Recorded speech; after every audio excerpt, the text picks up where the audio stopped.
All right. Hello, YouTube. Welcome to Geekery Abides, episode 14? 14. Is it 14? I thought it was 15. I have the odds. Yeah, so I've got it wrong on YouTube. No, it says episode 14. Ahsoka's episodes 1 and 2. No, 14 is X-Men. It is. We're on 15. I thought I did the odds. No, I'm odds. Oh. It doesn't matter. We ultimately, yeah. But either way, yes. So we are technically wrong on the YouTube side. I'll have to edit that later, because I'm looking at the list now. Yes, we are on episode 15. So for shame. Despite the mixed messages, look at the slides underneath us. That is the more correct thing. YouTube is incorrect. But yes, we are here for episode 15. And we have had a little bit of a programming change. We'll talk about that in a bit. Let's go ahead and hit the intro and dive right in.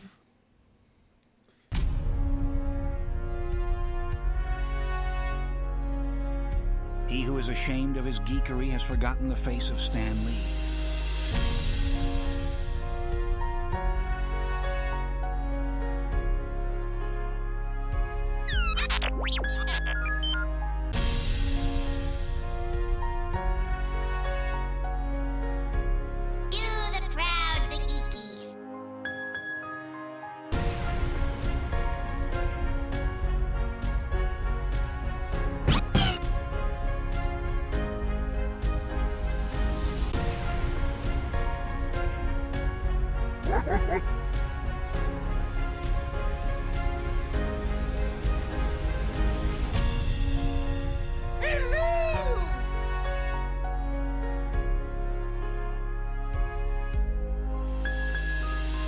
This is the podcast, Geekery Abides.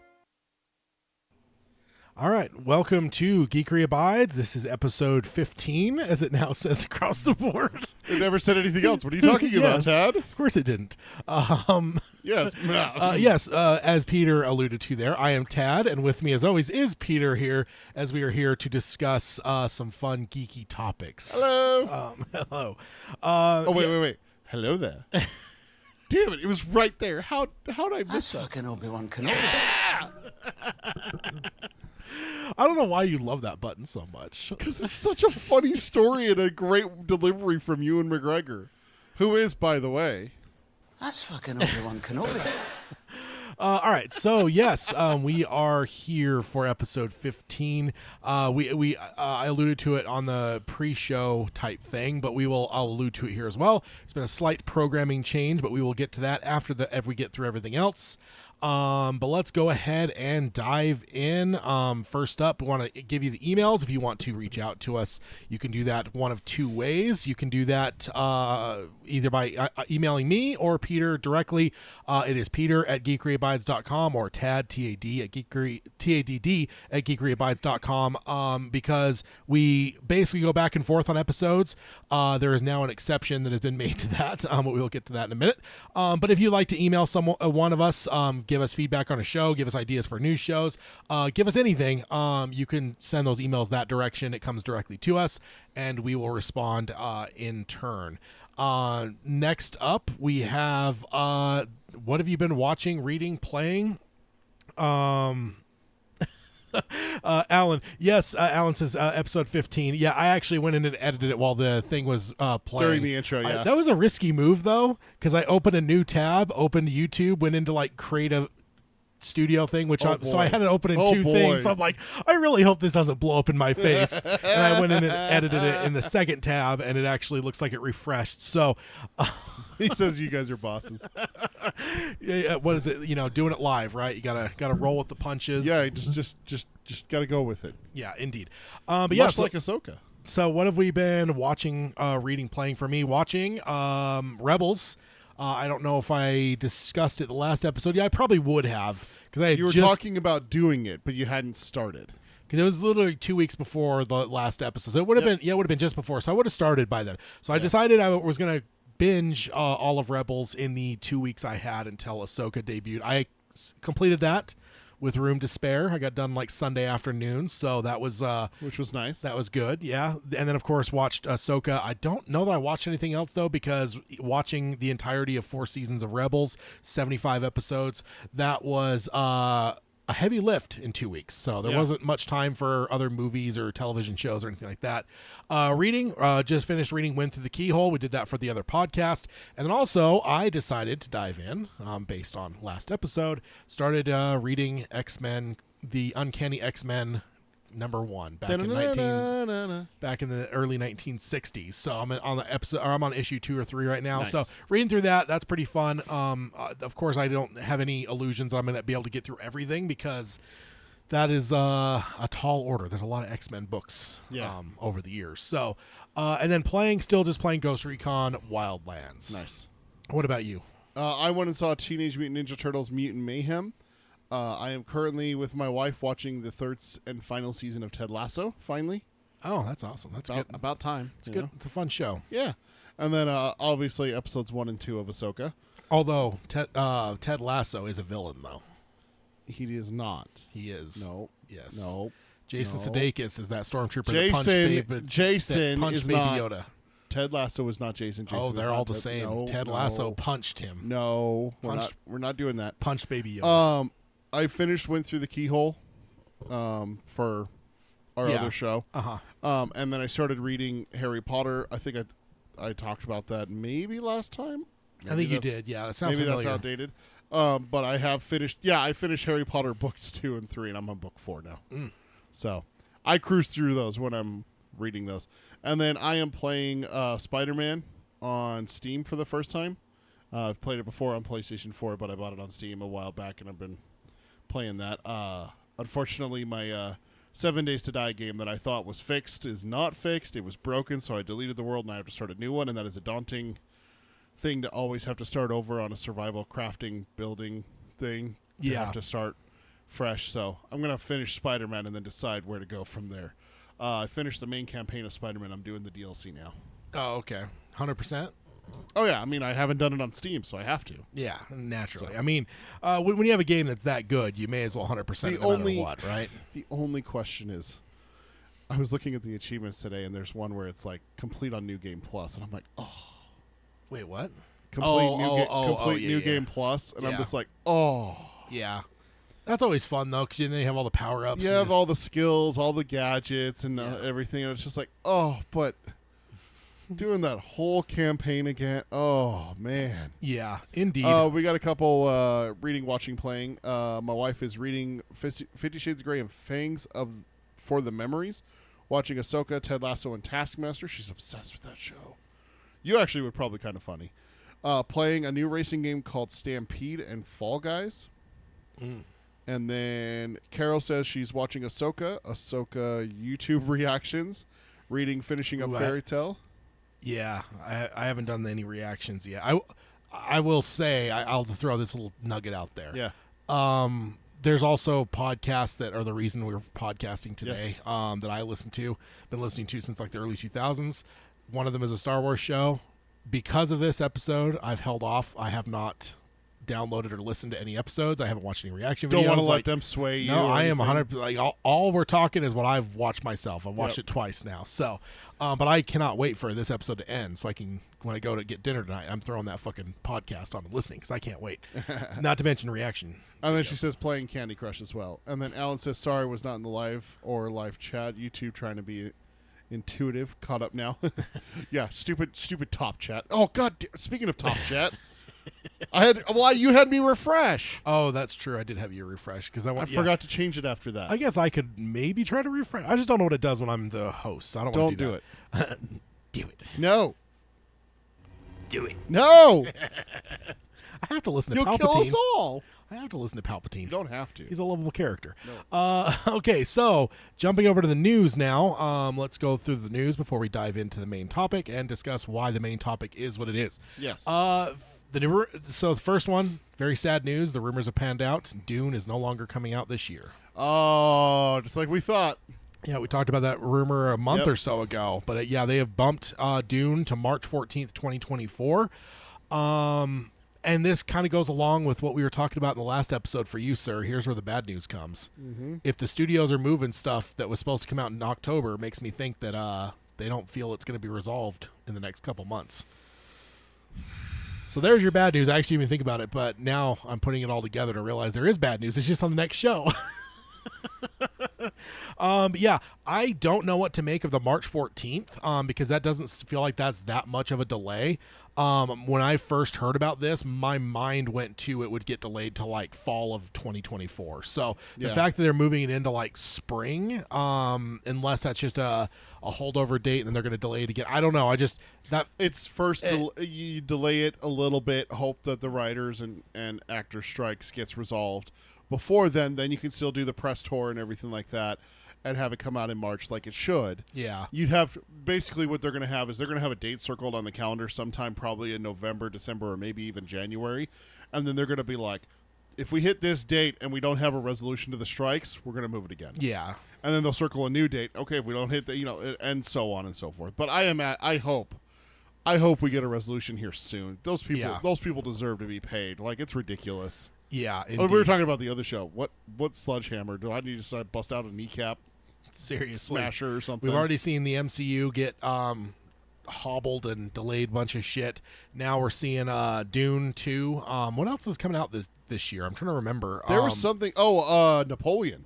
Yeah, Napoleon. Napoleon with Joaquin Phoenix, and it's what's the director? Ridley Scott. I'm just Scott. wondering what kind of budget that movie was. That's I have my little hit list. Let me go see what's on there for the tail end of the year, because I feel like there's going to be would have been Aquaman was supposed to be Christmas, and I don't know if that hasn't been delayed yet. They can just cancel that movie. I'll be okay with that. The Exorcist. They better not. I don't need that much press for that. They can still release it on Friday the 13th, right? They better, man. Dude, it's Friday the 13th, and it's an Exorcist in October. Legacy sequel. It's a Friday the 13th in October. Yeah. That's the moons aligning there. So that's that is unfortunate news. Next up, we've got news. The legendary Michael Mann said in an interview. So he is potentially developing. I think that's more of an if, not necessarily a when. But there's been talks of a Heat 2. Yeah, and it would be a prequel. Apparently, he actually did say in an interview, this isn't rumor. He's basically said that if this happens, Neil McCauley, which was Robert De Niro's character, he wants Adam Driver for that. Oh, for that role. Nice. So nice. That would be awesome. Can we please stop casting him as a villain, please? Just once. Neil McCauley's not a villain. He's a bank robber, but I don't know if that makes him a villain. That's a villain. Versus a cokehead cop. I mean, where's the good in this? Is there a good? And so I have a quote here. He says, Adam and I talked about it extensively before the strike began when we were still shooting Ferrari, which he is also in as well. I wanted him to play the Robert De Niro character. So he goes on, another quote here, says, in the prequel, I don't want them to be the same people that they are in the movie. I want them to be very different. It is what befalls them, the conflicts, the tragedies that happen to them, that made them into the people who they are. And he says, for Neil, it's the events of the prequel that give him the gospel. Don't have anything in your life that you won't walk away from in 30 seconds, which is his that's like his repeated prayer in the first Heat movie. So this would potentially show why that is. So I hope this moves from an if to a when, and this becomes a real thing, because Michael Mann is a fucking legend, and I would love to, and I love Heat. So you do more of that. It's a good movie. It really is. Carol says, I'm so angry. I was supposed to go watch Dune in the theater during my granddaughter's visit with me in Hawaii. I took her to see the first one as an intro to Dune, and she loved it, so we were so sad. Yeah. Oh, I hope...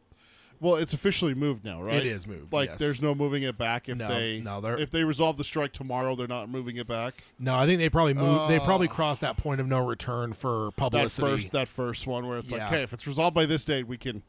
leave it. You know, one thing I found funny too is I saw it was probably one of the people striking, an actor or a writer, pointing out that they're delaying this movie. It's expensive, obviously, and they're like, oh, and it's all for like this X number of dollars they spend on whatever, but also it's largely because the actors, which they don't pay us to go out and do publicity for these movies. Do they really not? I was like, wait, what?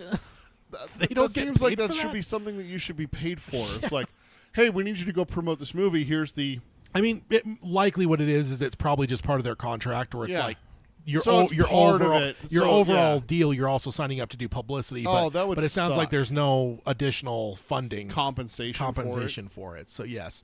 Some of those people travel to go do that too. Quite a bit, yeah. Some of those shows are in New York. Some of those shows are in L.A. Yeah, international. Some of these actors are English. Yeah. You know. Yeah. Like they have to fly from England to New York to L.A. to Japan and do all these different pressers and stuff like that. Yeah. Or Americans have to fly to England to do pressers. Oh man. Yeah, that's. I can't believe that.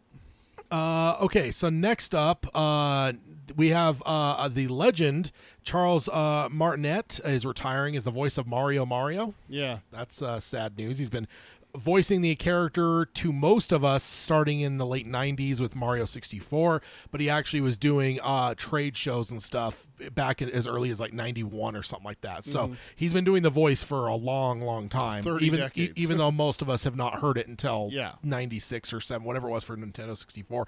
But he is retiring. No indication as to why. I mean, I guess he's getting up there in age maybe. I don't know.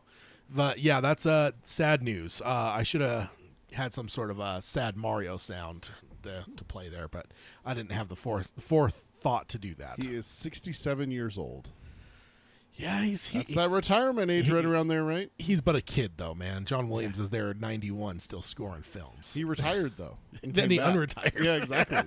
He retired. Maybe he'll unretire too. He retired and went like, "What the hell did I just do?" And Yeah, then Charles is like, no, I need to go back. Yeah, I mean, we'll see. But yeah, he is retired. Legend indeed. Yeah. Good old Mario. He had a cameo in the Mario Brothers movie. I know you haven't seen it, but Yeah, he had a cameo in there. yeah. I always loved stretching his face out in Mario 64. Oh, you can do that? Yeah, because it was like showing the 3D, so it was like Mario's head in 3D. You can grab like your hand and like stretch his nose out and stuff, and then you can like hold one of the buttons and it would make it stick. So you can like pull his ears out and his nose out and like distort him all up and stuff. Then you let it go and just bounce back. It was fun. Next up, this is an interesting one. Band of Brothers and the Pacific are coming to Netflix. Dude, like, it's like we made this happen. I know it feels very fortuitous for the most part. Although this is not a Band of Brothers episode. No, but it was going to be. Was going to be the plan, indeed. In fact, I think I don't know if it still works, but I have a button on there for Band of Brothers. Yeah, I left it on there, but because it will be coming for sure. It will. But yes, they're because it sounds like HBO is trying to make some extra money, or AT&T, or whoever the hell owns it. Discovery, Time Warner. No, Discovery now. Discovery bought Time Warner? Yeah, they bought it all. Yeah, so they bought it all over. So I thought it was the other way. No, Discovery. No, that's why freaking that stupid ass Zaslav is in charge, because he was over Discovery. But they're basically trying to get as much money as possible, and they make way more money selling the rights to things like the Band of Brothers and the Pacific to Netflix than they do just having it on their own streaming service. So it will be there as well. I'm really excited for this because I have seen it time and again where something, even if it's older, will drop on Netflix and an entire generation discover it for the first time. I mean, The Mist, it just happened not too long ago. It was like it was number 1, 2, or 3 over the course of like a month on there, and it was like all kinds of people tweeting about, I've never seen this movie before, The Mist. It happens all the time. So I guarantee you this is going to be a big fucking deal. Like, you're going to see a whole new generation fall in love with these things, these two series. So the one thing I'll say, though, they may have more money than God, but what the fuck is Apple doing not to get this purchase Oh, yeah. on Apple TV Especially Plus since they have a sequel coming when they've got out. the Masters of the Air coming? Like, Yeah. how do you not make it your highest priority to get these under I guarantee they can outspend Netflix. Probably. So it's just I'm kind of flummoxed that it was Netflix. I'm glad because Netflix is definitely the main stage when it comes to streaming services. Yeah. They get the most attention. But I was just like shocked that it wasn't Apple. It's really interesting. It's the first time they're being made available on any streaming service aside from HBO's. Yeah, indeed. Next up, we've got some physical media releases. The Mandalorian Season 1 and 2, Loki, and WandaVision are all getting physical releases. They're being called like limited time, like special edition type things. I don't think they'll be out for a long time. They obviously have not announced Season 3 of Mandalorian, which is strange. But Loki is coming out September 26th. WandaVision November 28th. I believe Loki, that comes out probably right before Loki starts airing in October. WandaVision's not until November 28th, and then Mando is December 12th. So that is when those... Right in time for the holiday season. That's when those will all drop on physical media, which is good music to my ears, of Yeah, course. physical media slut. Indeed. Next up, in that same vein, it was just announced recently by Hulu that Prey is also going to be getting a physical release, which Hey! that's good news, man, because that movie is fucking killer. I love that movie. That's one I want on the shelf for sure. And to go with the rest of the Predator Absolutely. movies, it's good fun. Next one, this is an interesting one. Broadcast and cable have fallen below 50% for the first time ever. Good. So, Die, fuckers. Yeah, they are circling the drain in a lot of ways. I mean, I know people have been prognosticating about this for pretty much since Netflix really hit it big, but it was always a thought of like, oh, it'll be 20, 30 years from now, but like it's happening way faster, cord cutting and stuff than anything. So yeah, for the usage to drop below 50% for the first time ever now, people were thinking that it would probably happen like late 2030 in the 2030s, but it's happening now. Like, yeah, cable it's not doing great. Hopefully soon it's Good night, sweet prince. It's not a sweet prince though. good night, foul prince. Good night, foul fiend. Next up, If they do, I'm gonna pay for a gravestone just so I can go piss on it. I fucking hate cable. They are the worst. yeah, they really are. It was the happiest day when I was able to get rid of Comcast. Dude, I felt so good. I cannot wait to get rid of their internet. Their internet is so shitty. Yeah, indeed. Next up, John Carpenter. His movies They Live and Christine are returning to theaters this year in select theaters. Really? They Live is celebrating the 35 year anniversary, and that is coming to theaters September 3rd and 6th. Again, select theaters, not everywhere. Christine is celebrating its 30th anniversary, and it is coming to Yeah. theaters September 10th and 13th at I select love theaters. Christine. So I've never seen They Live. Oh, really? No. That's a great one. Roddy Piper, man. Oh, that's that one? Yeah. Oh, dude. Oh, Yeah, that's a killer movie. That's a fun one. the rowdy one. Yes, indeed. And then next up, we don't have as much news. We're almost done here. Barbie is coming to IMAX this fall, and Again? it will include. It's never been on IMAX. Oh, that's right. Because Oppenheimer took all the screens. Yeah, Oppenheimer. In fact, legit IMAX screens have Oppenheimer until the 31st, so they are still screening Oppenheimer at not necessarily like when you go to some place that has like a knockoff of IMAX, but like Yeah. full on like 70mm IMAX screens are still to this day playing Oppenheimer. You need to go see it one more time before it goes out? Maybe. I've thought about it. I mean, before it goes off?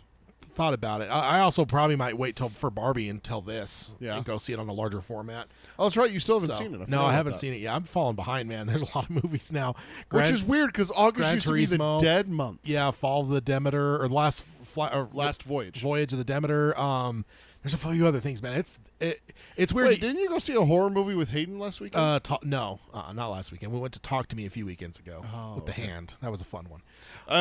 I saw your picture about that. That's getting a physical release with like the actual hand. With the hand, that's great. Ugh. Gotta love that. You gotta see that one at some point. I do. So yeah, Barbie coming to IMAX. If you are one that is a Barbie fan that was not happy to see it in a smaller screen, you will have your chance to see it on the largest screens This fall. in the fall. So look forward to that. And then last thing we've got in the news section, rumors. Apparently Thor 5 might be in development with Marvel Studios with Taika Waititi attached.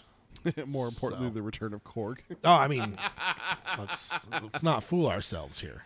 Korg is great. Piss off, Ghost. I do believe this is last time. I'm going to put that on the list for a soundbite. The last time I heard anything when it came to Hemsworth, he was saying that he would be more than willing to do more Thor movies, but he would want Taika Waititi involved because he is very happy with the way Yeah. things have gone with him. So I did see something from him say that he wants a little bit more serious from it.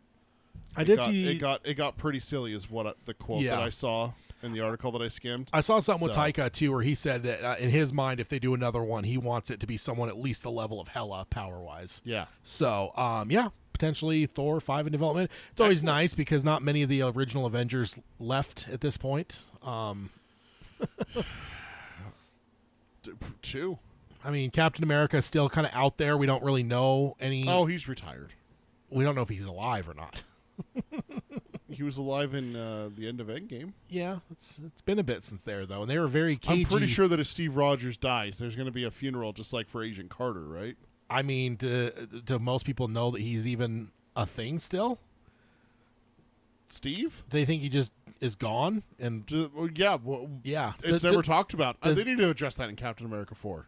Yeah, they do. Yeah. Well, there was one of the director in Falcon and the Winter Soldier was talking about. They were asking about that, and they wouldn't give him an answer. So, in terms of like where Steve Rogers, is he alive? Is he still on the board? And they said this. You don't need to know that. You are being sus. That's what I would have said.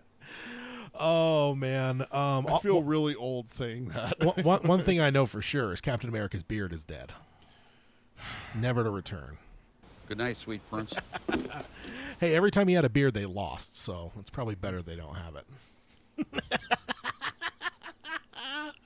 Oh, I'm not dignifying that with a response. You had an audible reaction when he shaved. I was like, come on! I love that beard. Chris Evans looks so good with that beard. Oh, I love Chris Evans in Knives Out. He's wearing that he's wearing that like corded sweater. Yeah, it's great, wonderful. All right, so moving on to the main topic. I guess we'll. I guess I do have a slide for closing arguments. I don't have anything though. Let's this time skip it. Yeah, I think I had a couple things. I think I may have them on my phone, but I haven't transferred them to the actual notes yet. So we need to take the rest of the time. All right, so there's a reason why we changed topics, and we're going to talk about it. We've been dancing around it a bit so far up to this point, addressing it when we announced the last episode. We said that this episode would be Band of Brothers. That is not, in fact, the case. If you saw our social media posts or if you're seeing the YouTube thing and seeing the title, you could see why. So we decided, we were discussing it at work, and just talking about like, well, I would say overall, we probably just didn't have the foresight. I don't think we were paying as much attention. I think like on our list where we pick like our topics and stuff, we have movies listed, but we didn't really list down series. So this was an massive oversight. But so when we were in the lead up to Ahsoka, we hadn't even seen the episodes yet. We were just this was like Monday, Tuesday of this last week. Yeah, we were just like, dude, like, how do we not talk about it? It's like, how are we going to talk about it? We just going to like cut out a section and just have like an Ahsoka corner or like whatever. And the more we talked about it, the more I finally came to the conclusion. I'm like, dude, we just need to shift the show. I'm like, because honestly, like why we made this show in my mind is exactly for something like this. So essentially what we did is not only did this episode get moved, but it turned out the way that it lined up, it is going to line up perfectly to where every 2 weeks when we come for these episodes, there will be 2 fresh Ahsoka episodes to talk about. So for the next, 4 episodes. The next 4 episodes. Counting this one. So this one and 3 more. Yeah. So then on this episodes 16, 17, and 18 will all be Ahsoka episodes. We're just going to go ham and talk about the 2 episodes that we saw. That is very unusual. We have never done a 2-parter before, let alone a 4-parter. But honestly, legitimately, this is when Peter and I have been trying to get this show off the ground for at least a year, if not 2 or 3 years. This is the reason why, because when something like this comes out, I want an outlet to just fucking geek out on Ahsoka as we're watching it, or new content of whatever kind. And so, yeah, we literally were talking one time, and I don't think it was at work. I think it was when we were just hanging out having lunch sometime, where it's just like, man, it kind of sucks that we've had so many great conversations about geekery topics and not had them on air. Because we, like Tad said, we've wanted to do this show for a while, but we didn't, and then stuff was coming out, and I would get home, and I'd just be like, man, that debate I had with Tad, or that conversation I had with Tad, or that reminiscing about something great with Tad would have been really good content. And then it's just like, how are we going to do this? And then finally we just like bore down last year and figured out all the nuts and bolts and everything like that, got it all figured out. And so it's like, yeah, this is what it is. We need to react and everything like that. So that being said, going forward from this moment on, not only spoilers for Ahsoka's episode. We do have a non-spoiler section for this episode. For this one. Because I told us both to write down notes before we watched the episode of some stuff that we had. So, future bound, Peter is correct. On the future episodes, we will not have a non-spoiler section, so please watch Ahsoka. You've got, Tuesday night, Wednesday, Thursday, Friday, and then a chunk of Saturday before our episode. So, please watch the episodes because... that's every fortnight, too, so you have 2 episodes to watch before next Geekery Abides. And this may be a somewhat regular thing. It depends on the show, I think, ultimately, whether we want to address it this hard or whether we want to wait till the very end and do it like a whole thing. But with this one, we felt, because I don't know, we'll get into it here in a second in terms of whatever, but ultimately, this is a big one for both of us, and I don't Yeah. think either of us thought that this was like, oh, we could just have a 20-minute like corner for Ahsoka No. each week, or even like let's just do it all at the end. I was like, no, we gotta. And the way it lined up perfectly too, because if it would have just We gotta dropped, geek out. if it would have just dropped one episode, we would have been kind of screwed. We wouldn't have had 2 episodes to talk about. But the way it lined up date wise with our show, and then with the 2-episode premiere, it works out perfect. We're gonna have 2 the whole way through For the whole series, for the, So- the season 1. all 8 episodes. So Season yes. 1. Fingers crossed that there's more than one. Indeed. So yeah, we will pick back up with on the end of December, or end of October. I'm sorry, October.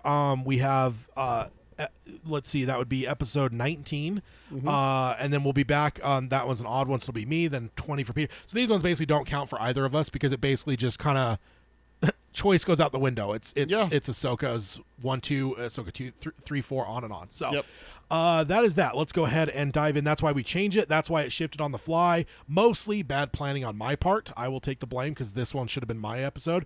I really should have been able to track it, but for me, for some weird reason, it was like 2 brains. I had like Ahsoka that I was like jonesing for and stuff, and then there was like producing the podcast in the other brain, Yeah. and they just never the 2 crossed. So it never dawned Don't on cross me to the like streams. it never dawned on me where it's like, dude, we've got to talk about this until like the days before. So let's go ahead and dive in. So that explains why. So diving into the pre-watch. I'll start first, and then I'll let you take over.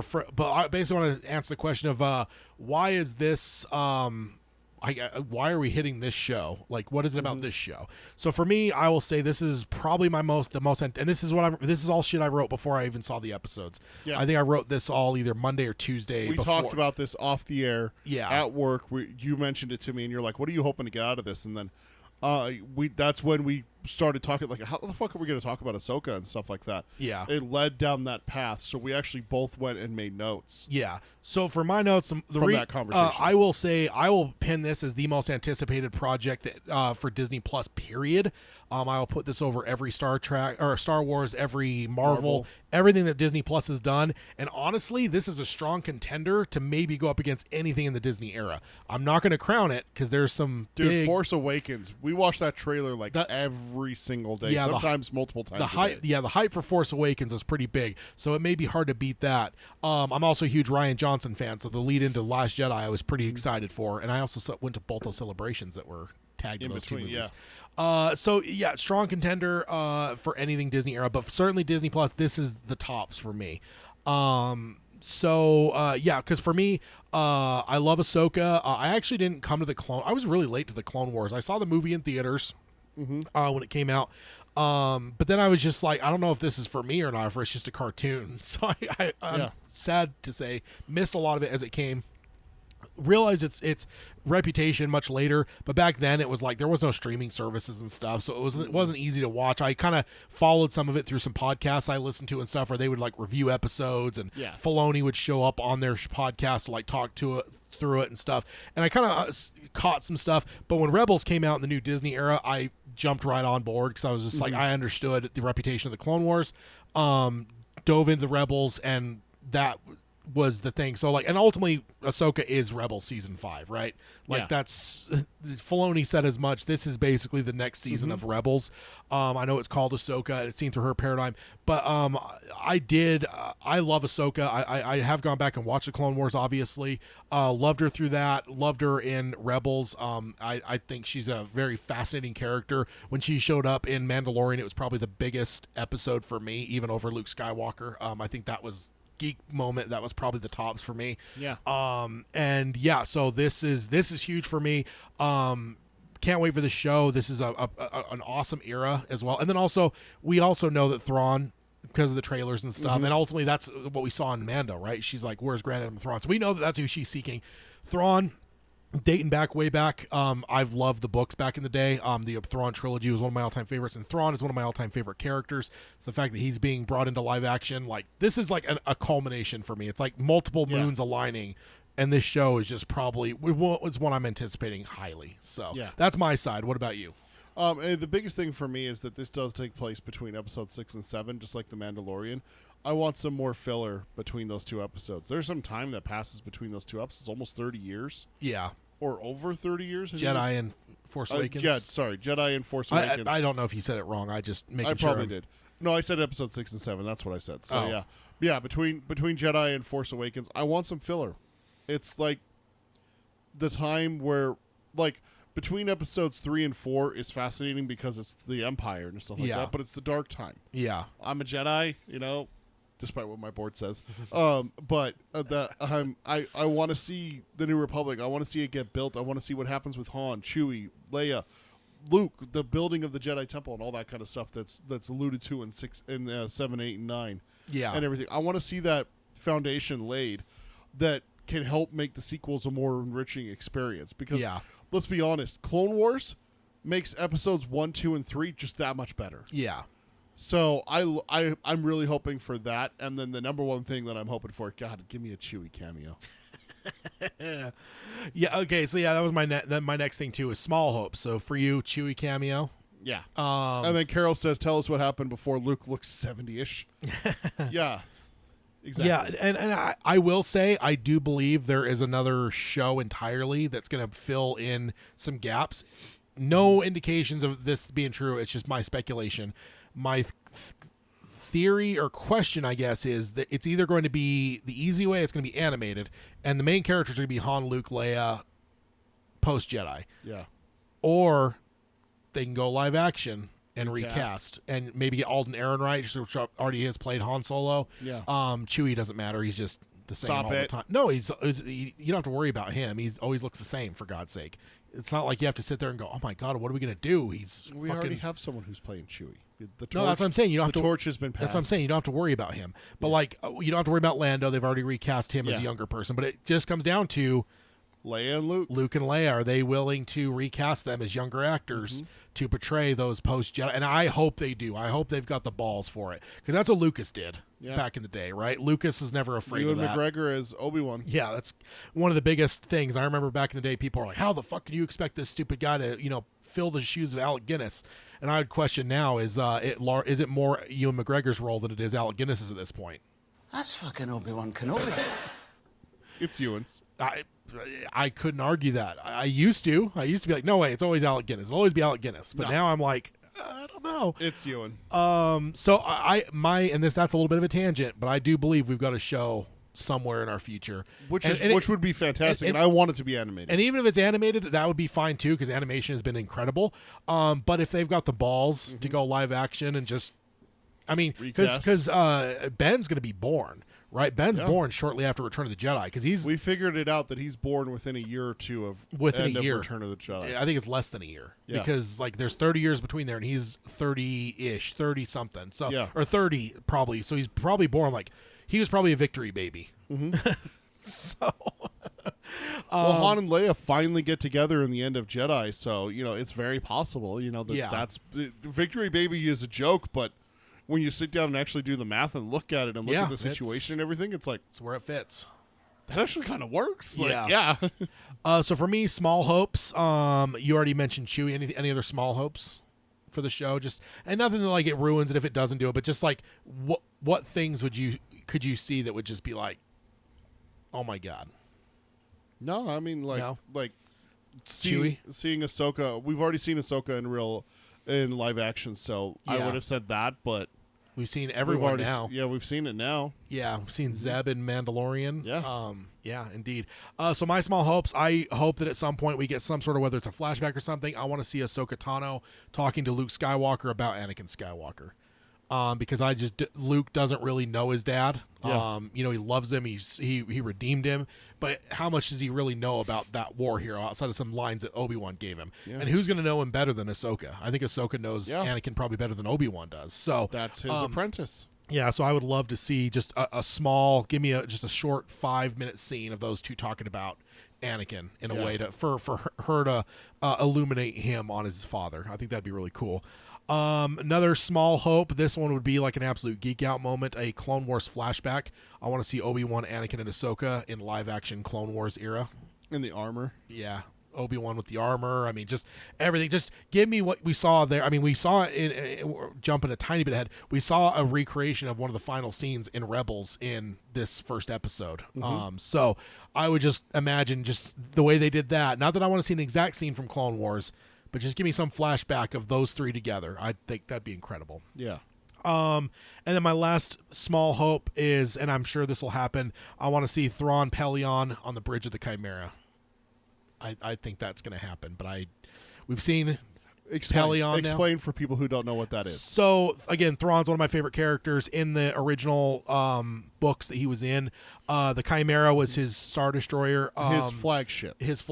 Pelion was the captain of that. Admiral. He was the captain. He's an admiral. Later, but he's a captain to begin with. He's an admiral from the start. He's Admiral Pelion. I think he gets that promotion later. Does he? Yeah, because he's the It's been a while since I've read those books. he's the captain of the ship. Thrawn is like the whatever, like kind of like the Grand Admiral that's coming into there. So he obviously takes command. But throughout the whole trilogy of books, Pelion is constantly learning from Thrawn. Yeah. And then later, after Thrawn is unceremoniously killed in the end of the trilogy, assassinated. Pelion ends up living on, and he ends up becoming one of the biggest members of the Imperial Remnant. He ends up learning so much. He ends up becoming just an amazing leader. We've seen him in Mandalorian Season 3, played by the guy that played John Connor's foster dad in Terminator 2. Looked perfect, and I just would love to see. I believe we will. 100 of all these, if I had to rank them, this is probably the one we were most likely going to see. But I just to see that will be incredible because I've had those images in my mind for decades. 20 years. Yeah. So that'd be awesome. And then, of course, only half jokingly, this is outside of hopes. I did ask you half jokingly if we see Baby Yoda in any way, shape, or form. I don't think we do. We don't need him now. Lothcats have replaced him. So Absolutely. he can get punched away by Ted Lasso, and it's not a concern because Lothcats are awesome. Yeah. Absolutely. So yeah, that's what else do you have any other notes pre-watch that you wanted to cover? Nope. I didn't give it too much thought. Honestly, that's one of the things with Ahsoka is that it completely fell off my radar. Really? Like all these TV spots and everything like that, I just decided that I wasn't going to watch it. One of our coworkers came in and was talking to you about, dude, don't watch the TV spots and everything like that. And I'm like, oh yeah, it's coming out. And like, I had completely forgotten until like a week and a half ago when you two were talking about it. Just wasn't on my radar. Yeah. It just.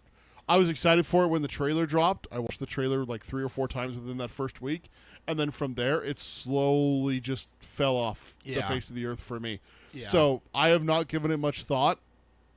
And then I rewatched Rebels in June in anticipation for Ahsoka. Like we talked about, both of us rewatching Rebels. Yeah. I did it way too early. I finished, it's so easy to watch Rebels. Oh, yeah. It's such a great show and everything like that. It really is. And are we doing spoilers? Like, are we now we're moving into post-watch section. I do want to point out Carol says Victory Baby's a real thing. Boomers, anyone? Yeah, for sure. It's true. My wife says she wants a Lothcat. I mean, It's shocking. yeah, they're awesome, man. Yeah.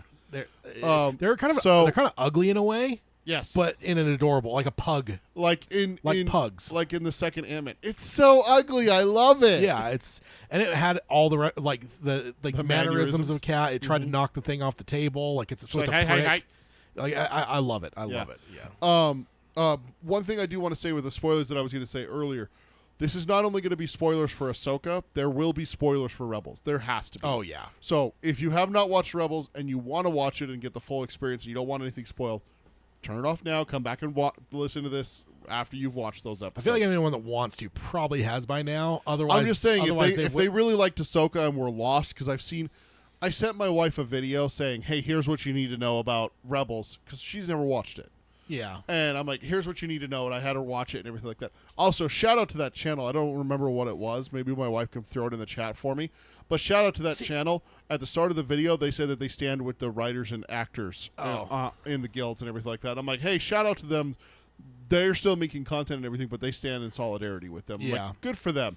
But I sent her that video, and I just, even like videos like that, I watched a couple trying to pick which one for her was not getting too far into the weeds.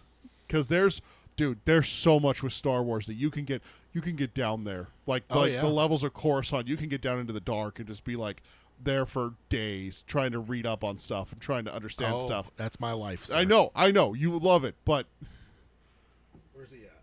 There he is. Just There it suck it is. to my veins! Lost him. you got too big of a board. That's what it is. something. Well, I got But one of the things I saw in a couple videos was like Oh, I'm sorry. Let me just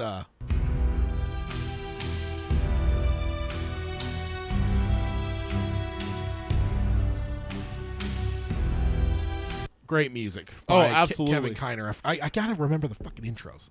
Yes. Thank you, Lydia.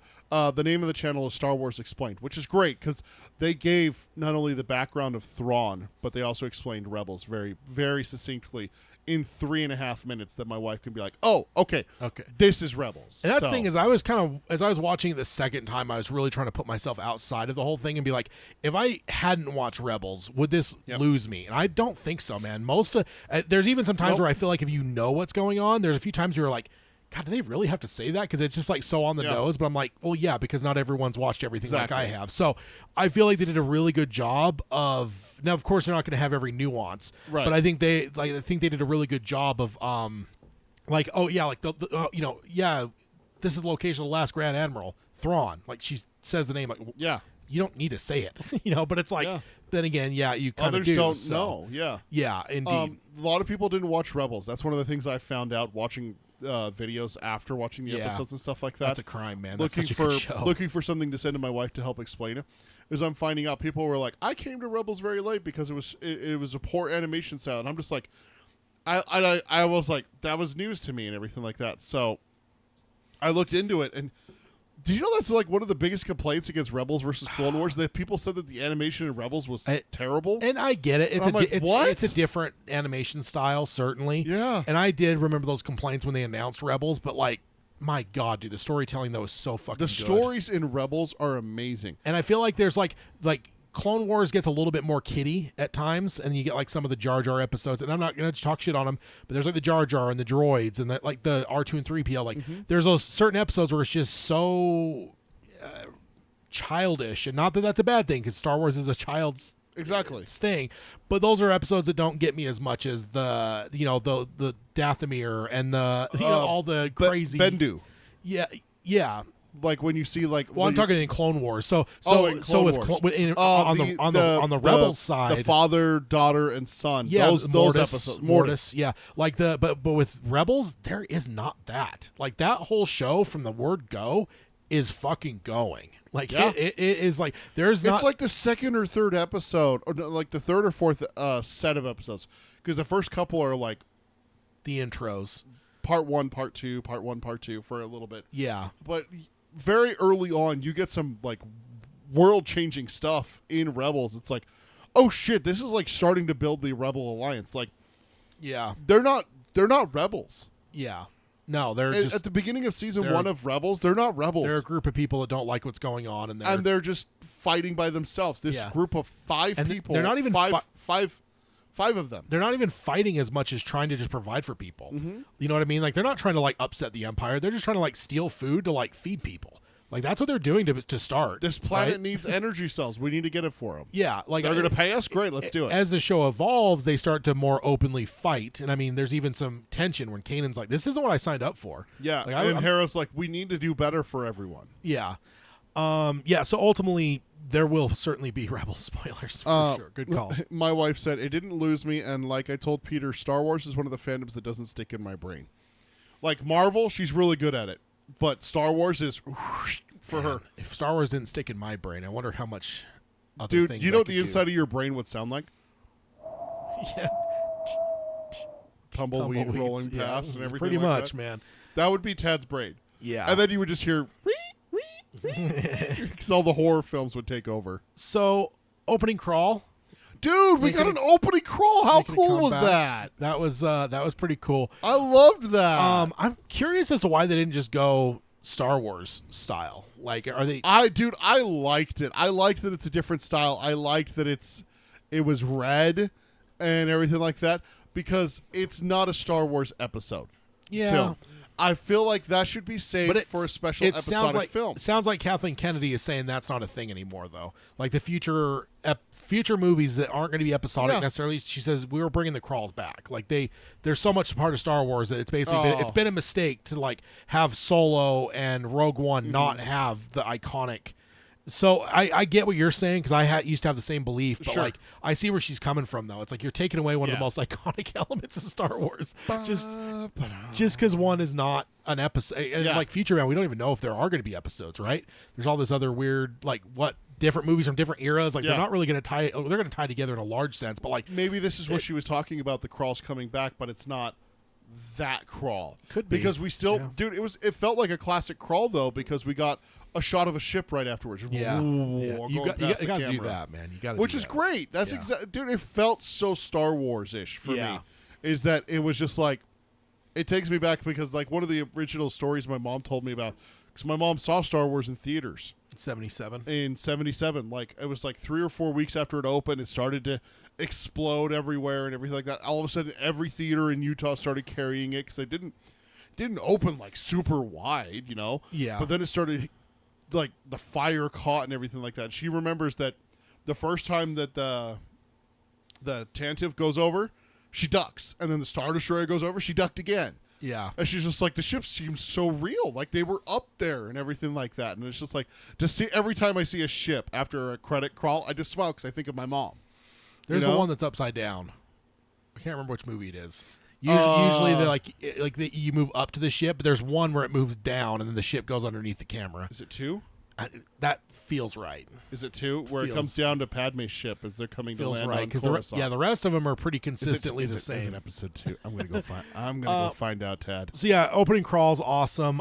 So what about the Fallen Jedi and the Apprentice? Starting off strong to begin with here. Also, you notice the lightsabers? Not red. Yeah, very reddish orange. Not red. Not red, but reddish orange. It's slipping by. Was his red? It's slipping by some people. No, hers was blatantly orange. because they're both orange. There was actually one of the trailers I saw something, and then it was like at Celebration, and I saw like a video of someone that like ran into Dave Filoni and like, oh, the lightsabers are orange. Oh yeah, I'm so glad you guys caught that. It seems like a lot of people aren't. So yeah, they're Attack of the Clones goes up. okay. So it's not that one then. I don't know. One of them is backwards and goes down. Yeah, so also I love the allusion to Vader and Luke hallway scenes. With Balin, where he's just Krull. like he's just hacking down rebels. Yeah. Well, New Empire. I shouldn't say rebels. They're not rebels anymore. They're the true and just government. No, you mean the New Republic. You said New Empire. That's what I meant. Your New Empire. Yes. Yes. That's what it is. But I will also just pause to say rest in peace, Ray Stevenson, that plays Balin's skull. He that's right. he passed away shortly after the filming of this. So that was the end credits of episode 1. Said for our friend Ray. Yeah. Which sucks. I mean, it's always sucks to lose someone. The other thing too, man, is like I really dig his character. Yeah. Like it's so fascinating to me. Like, so he's a fallen Jedi. So right. So we've got the way it builds up is you got him. He was a fallen Jedi. He's got an apprentice, and then there's also a fucking Inquisitor. Yes. And then there's a Dathomir witch. Like Yes. what the hell is And going assassin droids. HK droids. HK droids. Yeah. Like But I love the whole fallen Jedi thing. I mean, I've always said I think Dooku is one of the more fascinating characters in the entire history of Star Wars, because if no other reason than he tells Obi-Wan the absolute truth on Geonosis. Like Yeah. he's not lying to him. So it's like, what is his real aim there? Yeah. Like, why would you tell him the truth? Like, to answer the question, the episode that crawl and then the camera pans down is episode 3. It's the Battle of Coruscant. yeah, I had that mixed up in my head. I Mm-hmm. thought it was 2. Yeah, so rest in peace, Ray Stevenson. So far, he's doing a killer fucking job. I really love his character so far. Of all the antagonists, I think he's probably my favorite at this point. We're only 2 episodes in. Yeah. But it's interesting. I like his apprentice. I like them all, but How do you feel about her? I like her so far. I mean, we haven't seen much from her yet. What is her name? I have a thing up, but she is not showing up here. Right at the top, got hair. No, yeah, it is. It's Sin Hadi. That's the character's name? Sin Hadi, yeah, Sin Hadi? yeah. She is, and she seemed really familiar to me. Did the actor seem familiar to you? I don't know. A little bit. You know who she reminded me of is Florence Pugh. Okay. That's who she reminded me of. Must just be that she looks like, because yeah, she's not in a whole lot that I've seen. So, and you can jump in. I've just got notes and I'm just kind of going over. But is this the first time we've seen a sister of Dothamir live action? Oh yeah, for sure. Well, I mean, the thing is, that's interesting is this is the same character from Mando. She's from Mando. She was the one that the Ahsoka was going after. So she was the magistrate on that one planet. That's the same. Oh, so that's a question I had. Okay. Is it's like, so was she part of the actual Empire or did she come after? And if she was part of the Empire, did Palpatine know that he had a freaking witch in his? He wiped out the Sisters of Dothamir in Clone Wars, didn't he? Yeah, I think so. I think. Don't we see Palpatine go to that's Dothamir right. and Yeah. just like fucking slaughter all of them? Yeah. Doesn't he kill like Maul's brother and everything like that? Yeah. And that's where he gets Maul under his control, or is that where Maul wants revenge or something like that? Yeah. Well, he wants revenge. And that's when he goes to Mandalore. Yeah. And that's where Ahsoka goes to Mandalore. Yeah, so he ultimately doesn't know for sure. But yeah, because I thought she looked familiar when they busted her out. I was like, is that the fucking lady from whatever? And then when they revealed that she was a freaking witch, I was like, oh my God. So magistrate there, I mean, I guess that makes sense. But she also does say she's not a witch, she's a survivor. Yeah. So maybe she's just one that'll roll with the punches no matter what they bring, which is interesting because I think she was a great character in Mando for his one episode she was in. So I'm glad that she's kind of the bigger bad. I wonder if she ran from Dothamir, the slaughter and everything like that, or she survived hiding or something like that. Yeah, well, look at the Jedi. And then plenty survived. Yeah, and then she ran and did the only thing that she knows how is to take over, corrupt, and lead, and be a tyrant over people on that outpost and stuff. Yeah. The only way to do that is through the Empire. Palpatine's gone, so she's not at risk. Yeah. Uses her witch's powers and stuff like that, and magistrate. Boom. There you go. Can we all just agree that the New Republic prison transportation system sucks? They are absolute fucking ass. Why would you let a ship on? The thing if you have a high priority prisoner, the only thing you should be doing is transporting that prisoner. If anyone comes up and says, "Oh, we're Jedi. Oh, we're this. We're that," great. Follow us. When we get there, we'll have a talk. But right now, we're doing something. Well, it was also the arrogance too, right? Yeah. Because he makes it out to where he never believed they were Jedi. No. So why did you let him on to talk shit to him? Why not just to show how big your guns are or something like that, to flex on them and stuff? Yeah. You know that they're going to be up to something. Why let them on? Dude, that's like Troy opening the gates and just being like, "Yeah, we know you guys are barbarians and stuff like that, but go ahead, come on, bring it on." Yeah. No, they had to do the it's so stupid. Yeah. That captain was so stupid. Drove me nuts. Oh, man. You got a high priority target like that. You do not. Well, they lost Gideon, too. You should learn from now. They're good at losing by people. now. They are very good at losing people. Also, a huge Raiders of the Lost Ark illusions with Ahsoka getting the map on that planet. Yeah. That was very, they're digging in the wrong place. Uh-huh. That was that was great. I love those kind of things where it's not just an allusion to previous Star Wars, but previous Lucasfilm stuff. Yeah. That always makes me happy. Those are HK droids, right? It sounds like it, yeah. They didn't really look familiar, but then you're talking thousands of years since the HK that we knew. Knights Old Republic. Yeah, exactly. So, upgrade. Oh, upgrade. Yeah, I mean, exactly. So, don't trust New Republic transport ships. The self-destruct on those droids was insane. Is that the biggest, planetary explosion we've, on planet? Because you hear, in Jedi, it's like, oh, he's got a thermal detonator, which, in our mind, it's like thermonuclear. That would fucking level, an entire surrounding area. That's not just a grenade, right? That's not a little hand grenade that's it killed Jabba. No, that would level the palace and a lot of it within a mile or two of that. So this is the first time we've seen holy shit, because we've seen some self-destruct things, or we've seen ships also blow there up, was 4 of them. Yeah, but that was fucking... I loved it, because I was it got me giddy, because I'm like, that's what I always pictured the thermal detonators to be like. When I was a kid and learned, thermonuclear, and then I was like, oh, thermal detonator, that was a fucking nuclear grenade. That, Like when you watch Starship Troopers, and it's Nuke him, and then he put shoulder rocket like a bazooka. Nukes. Michael Ironside. Oh, nuke it. Nuke it. Oh, all hail Michael Ironside. I want a picture of that. Just put it on my microwave. So we have to talk about Hugh Yang. Where did he come from? Have we seen him before? We have. Where? In the Clone Wars. The Youngling episode with the lightsabers. He was seen there. Dude, it's been so long since I've watched the Clone Wars. You remember that episode though? Memory. They go to that like snowy, icy planet, and they have like the really young kids. They're all going to get their. Oh, they have a Wookiee with them, don't they? Yeah, there's a Wookiee there. They're going to get their Kyber crystals. Oh, okay. Hugh Yang is the droid there. So not only that, I was curious how much you remembered or know about him. Nope. How old might you suspect? I mean, he knows everything about like Yoda and stuff like that, so probably like 1,000 years old or something.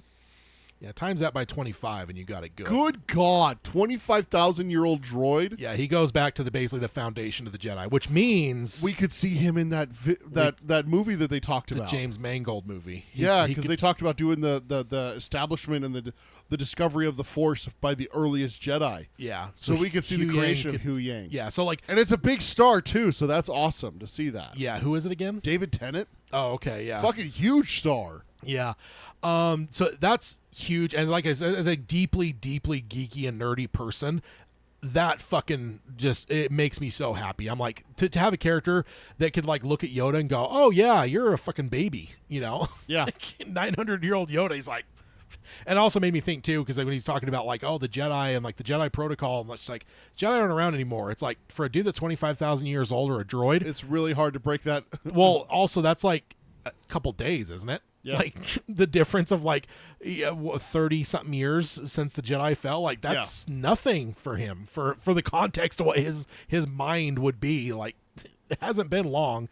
So but yeah, just one of my favorite elements of this show so far. Carol says, and he still has 75% original parts. Yeah, which makes that Dude, more he impressive. was built to fucking last, yeah, man. when you consider 75% parts, that's way more Make impressive. ships out of what he's made out of, for God's sakes. Speaking of ships, what is Ahsoka's ship?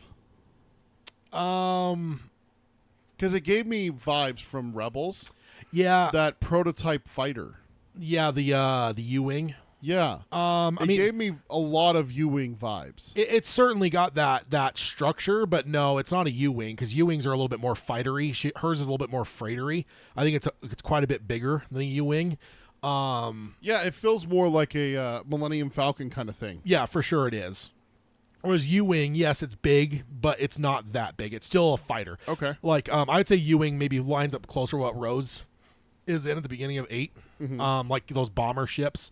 A U-wing would be closer to that, where it's all utilitarian. There's ladders and shit, not like, oh, here's where my fucking table comes up out of the ground like the Millennium Falcon to play Dejoric and stuff. So it's a cool ship, though. It is I just looked it up. It's a T6-1974, which is a T6. Sorry, that's the designation. Yeah. Is a T6 shuttle used by Ahsoka Tano after the Galactic Civil War, when she traveled to the planet Lothal to pick up Sabine.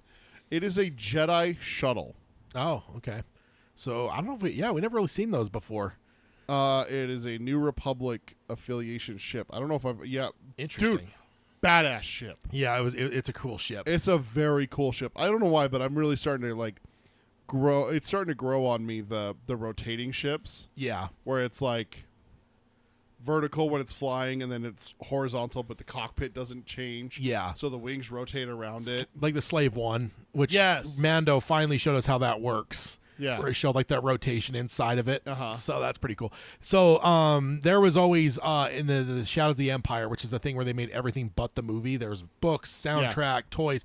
The dude had one that was the Outrider, and it was like kind of shaped like that, but it actually came up like a T, and it kind of like the B-wing. Kind of like the B-wing, yeah, but it's a Yeah. freighter type thing, and like Yeah. So every time any of those things come up, that's what I always think of as that. But yeah, B-wing, U-wing, Okay. and then now we got a Jedi fighter. But yeah, just to put a cap on it though, Hugh Yang, maybe one of my most fascinating characters now, because it's like this can connect us to literally Everyone. the oldest elements of the Jedi. How crazy would it be that 5-6 years from now we get a movie about the first Jedi? We get Bob and Jill over here that are establishing the Jedi Order, and they make Hu Yang. Yeah. Like, how dude, and David Tennant or voices- they have him. or they have him and they just- repurpose He him. just becomes the Jedi. Yeah. Yeah. Dude, And- how crazy is that going to be when David Tennant does the voice and we're just like, hey, it's the guy from Ahsoka. And as a kid who spent far too much time with my 3 3/4 action figures, Yeah. sifting through the lightsabers in the bottom of the toy box to find the right one that had the right hilt to make sure Luke wasn't holding Luke wasn't holding Obi-Wan's, and Yeah. make sure the blue ones didn't get mixed up. The fact that Hugh Yang identifies Oh, dude, I was going to say that. the skull by his lightsaber hilt, Mm-hmm. that deeply speaks to me. As Yeah.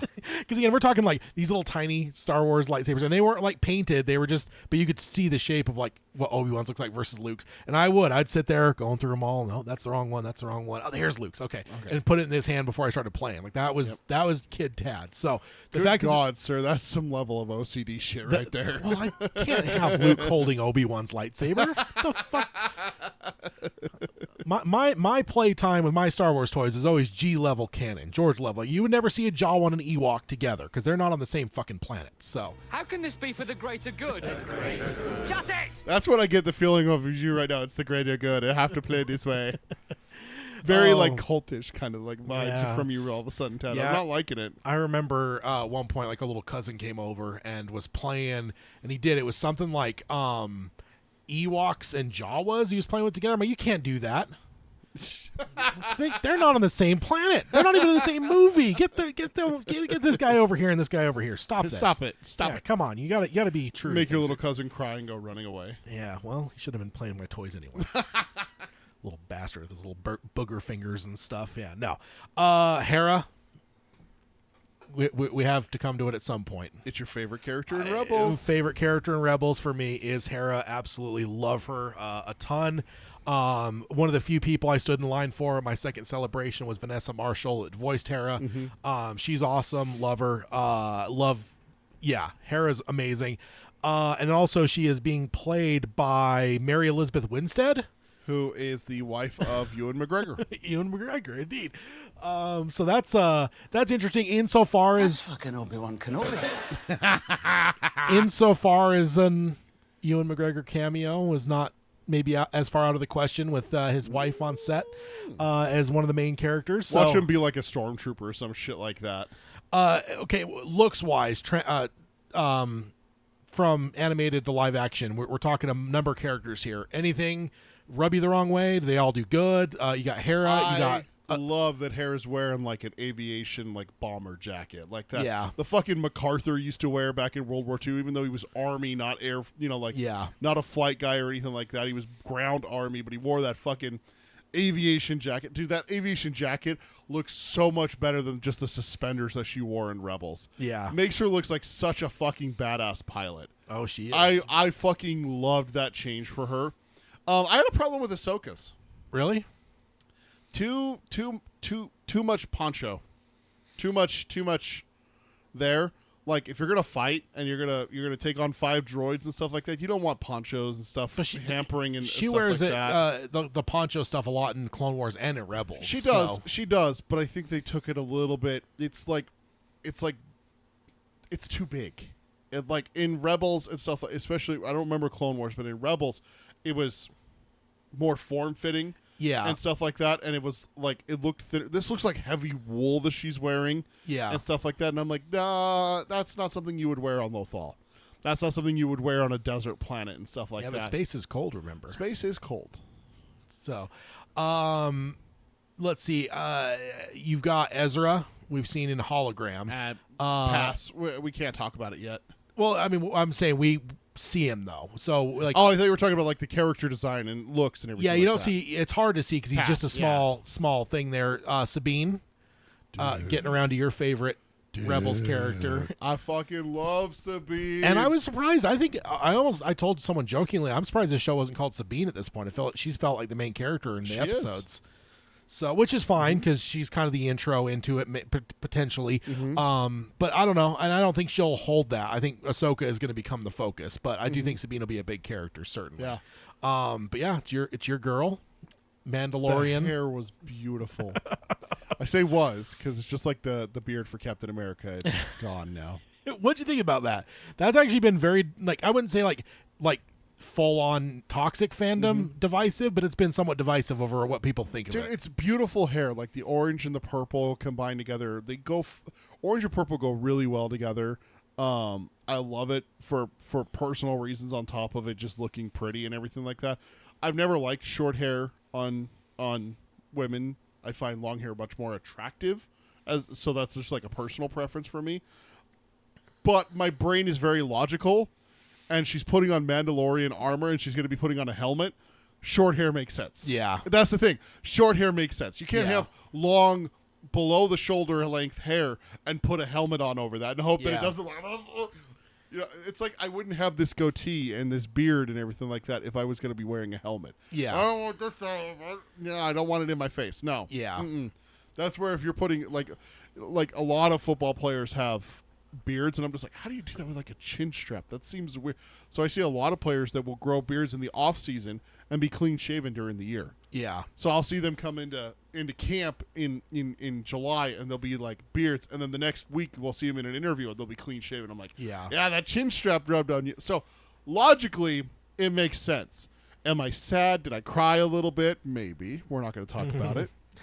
And then, But of course, dude. I loved the Beautiful. look afterwards. I did. After the yeah. cut, I was like, that feels like what Sabine would be in my head after watching the Rebels. Dude, she looks exactly like she does in the last scene of Rebels. Yeah. Like And that- I've seen side by side. And as I say, side by that's side that's shots. the recreation. That's almost Yeah. the same scene. Outside of like, there's a couple added lines of dialogue in the live Mm-hmm. action version, but outside of that, yeah, I haven't seen it side by side. But as I was watching, having just watched all of Rebels over the last 2 weeks, I was like, dude, this is a exact recreation. Like she's sitting there touching the portrait and stuff, and She then touched Ezra's face with one finger. That's exactly how she does it in Rebels. yeah, and then it turn around, and there's Ahsoka. Ahsoka's wearing a bit of a different robe. Yep. She doesn't have the Gandalf staff like she Yeah. does but overall, it's Mwah. you could tell that Filoni liked what he built. And in Filoni animation. directed the first episode, not the second one, right?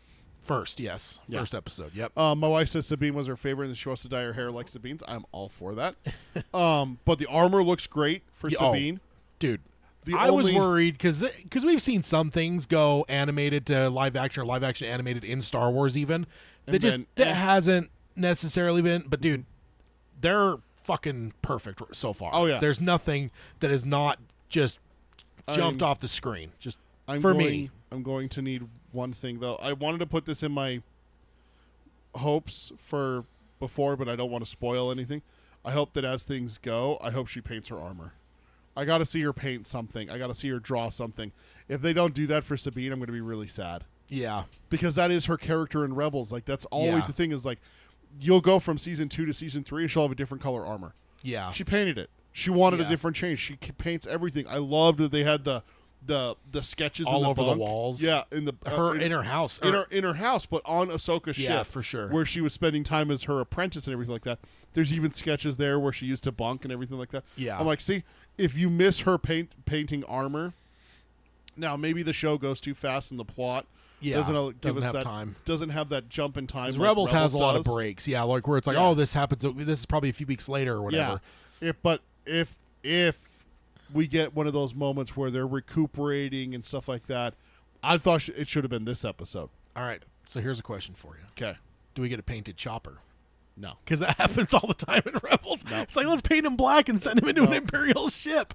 We're going to end up with some Imperial ships, man. We are. I got And a I feeling. just wonder if old Chopper gets painted black. And, Oh, dude, we got to talk about your chopper analogy. That's the best. I told my wife. About I've been it. biding my time because ultimately we've talked about the look Yeah. transitions. Of course, we got to talk about the main character of the show, Chopper. Stop it. Dude, he's the best. Yeah. He's the best. And I was worried a bit. I wasn't. It was not at one of the celebrations I went to, but there was a celebration I saw footage of it where they had a live action Chopper. Yeah. It didn't look bad, but it didn't look Right. perfect. Like it almost looked like I was looking at something that was real, but you could tell that it was something real based off of a cartoon. Yeah. It didn't look like it should go both ways, right? R2D2, when you see him in Rebels or Clone Wars, you could see that that this looks so realistic that it looks like it was just taken from a live action thing, which Yeah. it was. It didn't work that way for me when I saw the celebration one. I'm like, that looks like the droid builders There's one dude that builds. He built a droid to look like the original 1970s Kenner R2D2, which looks nothing like R2D2 almost. Look up like the Kenner R2D2 1970s. But he built a life-size, full-size R2 that looked like that, and it's kind of silly because he looks like a shitty 1970s action. And I know some older people that grew up on those will want to kill me for saying that, but they were not screen accurate. Those original vintage toys. And that's the way the Chopper felt to me. So I was a little bit hesitant about what we were going to see once he hit the screen.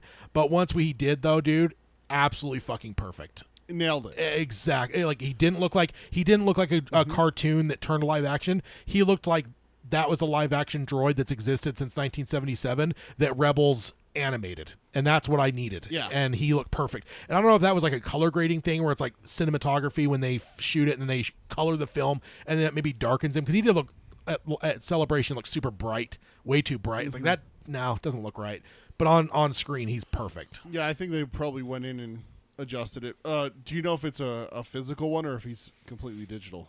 I actually don't know. I assume he's physical. He looks pretty real to me. I wonder if he's digital because his movements and stuff like that were... Some of the movement has to be digital, certainly, Yeah. but I think there probably is a real Chopper. Now, whether we've seen that real Chopper, because all we've seen him is in the ship, and we didn't see him until episode 2. Phantom. Yeah, we didn't see him until episode 2 as well, because I was a little bit nervous. But what you're talking about is Filoni has said when they were introducing Rebels originally, when they were introducing the crew and stuff, and they got to Chopper, he said the thing about Chopper is he says Chopper's got an attitude. Chopper is super loyal to Hera, but the rest of the crew may not like Chopper as much as Hera does.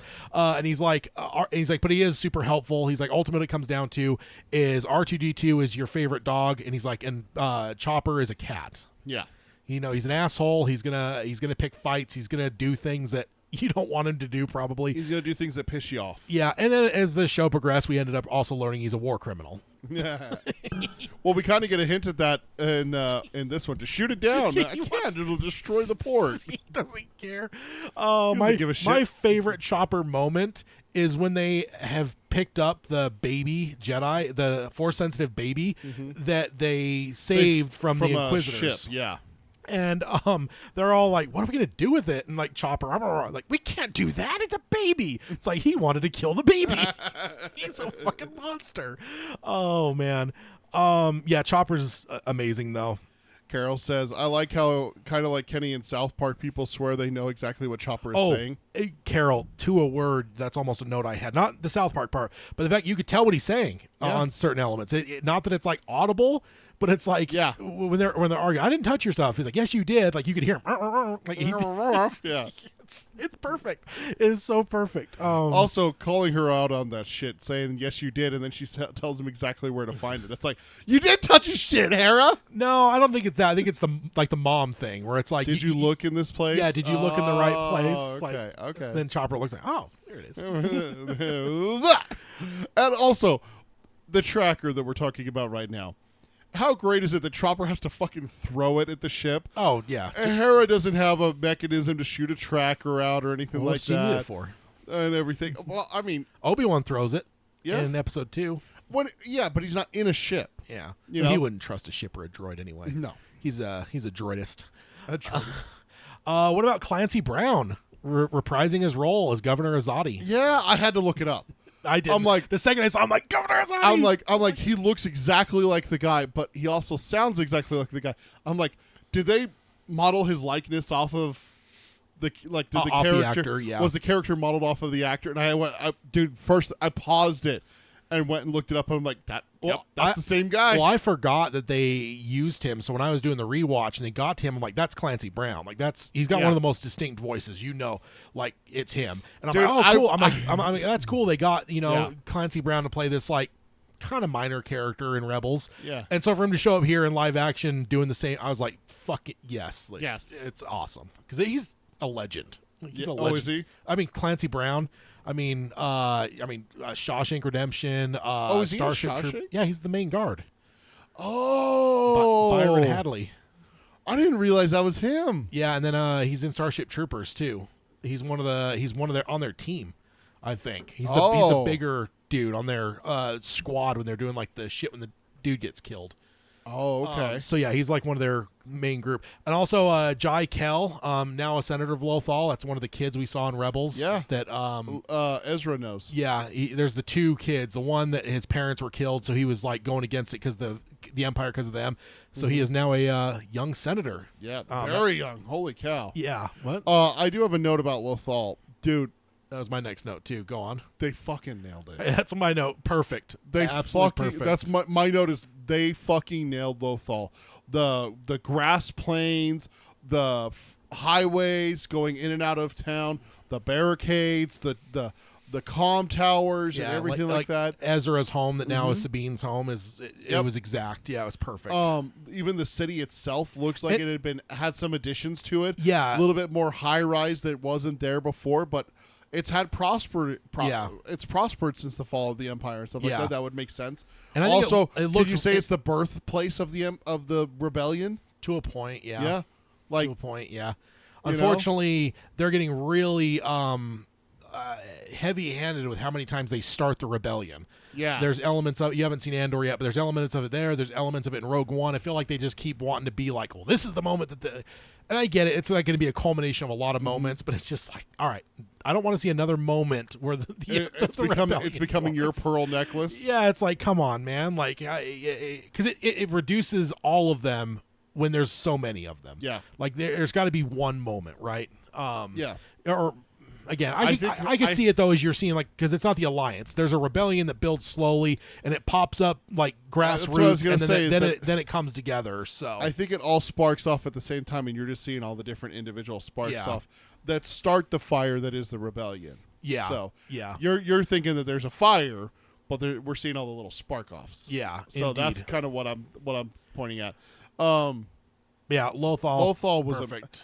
The ship with Sabine on the rock music on the bike and everything like that, ducking under. She's not stopping. It's like, yeah, no shit, she's not. Dude, that Astro droid that was all scared her. He ducked. That was awesome. that was absolutely awesome.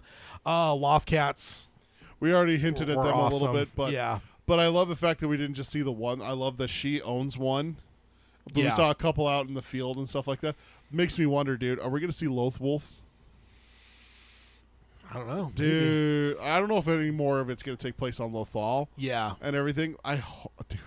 Yeah, I wonder if we find ourselves on Lothal at the end, but I can't imagine a lot of Lothal is going to be in our future. We got to go find Thrawn and Ezra. Yeah, right? and sounds like we're going to another universe for that, or another galaxy for that. Seems like it. Let's see. The Ezra hologram confused me a little bit. When did he make it? It's in Rebels. Because he's talking like he knows that he's going to be gone, but it's like the way that whole battle goes, it wasn't necessarily his plan to get like... Yeah, it was. He plans it the night before, and then he goes along with their plan to withhold, but he knew that Thrawn would outsmart them, which is why as soon as Thrawn outsmarts them, he instantly knows to go and surrender to him and call the Porgil.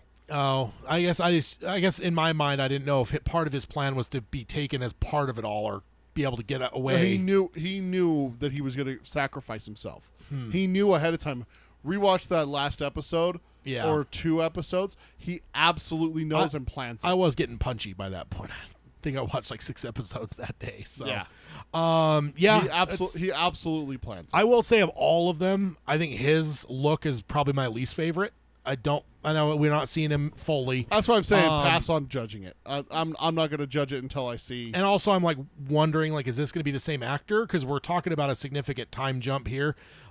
He's Luke's age, and at this point, Luke. What do you call Luke in Return of the Jedi? 19. No, he's 19 in A New Hope.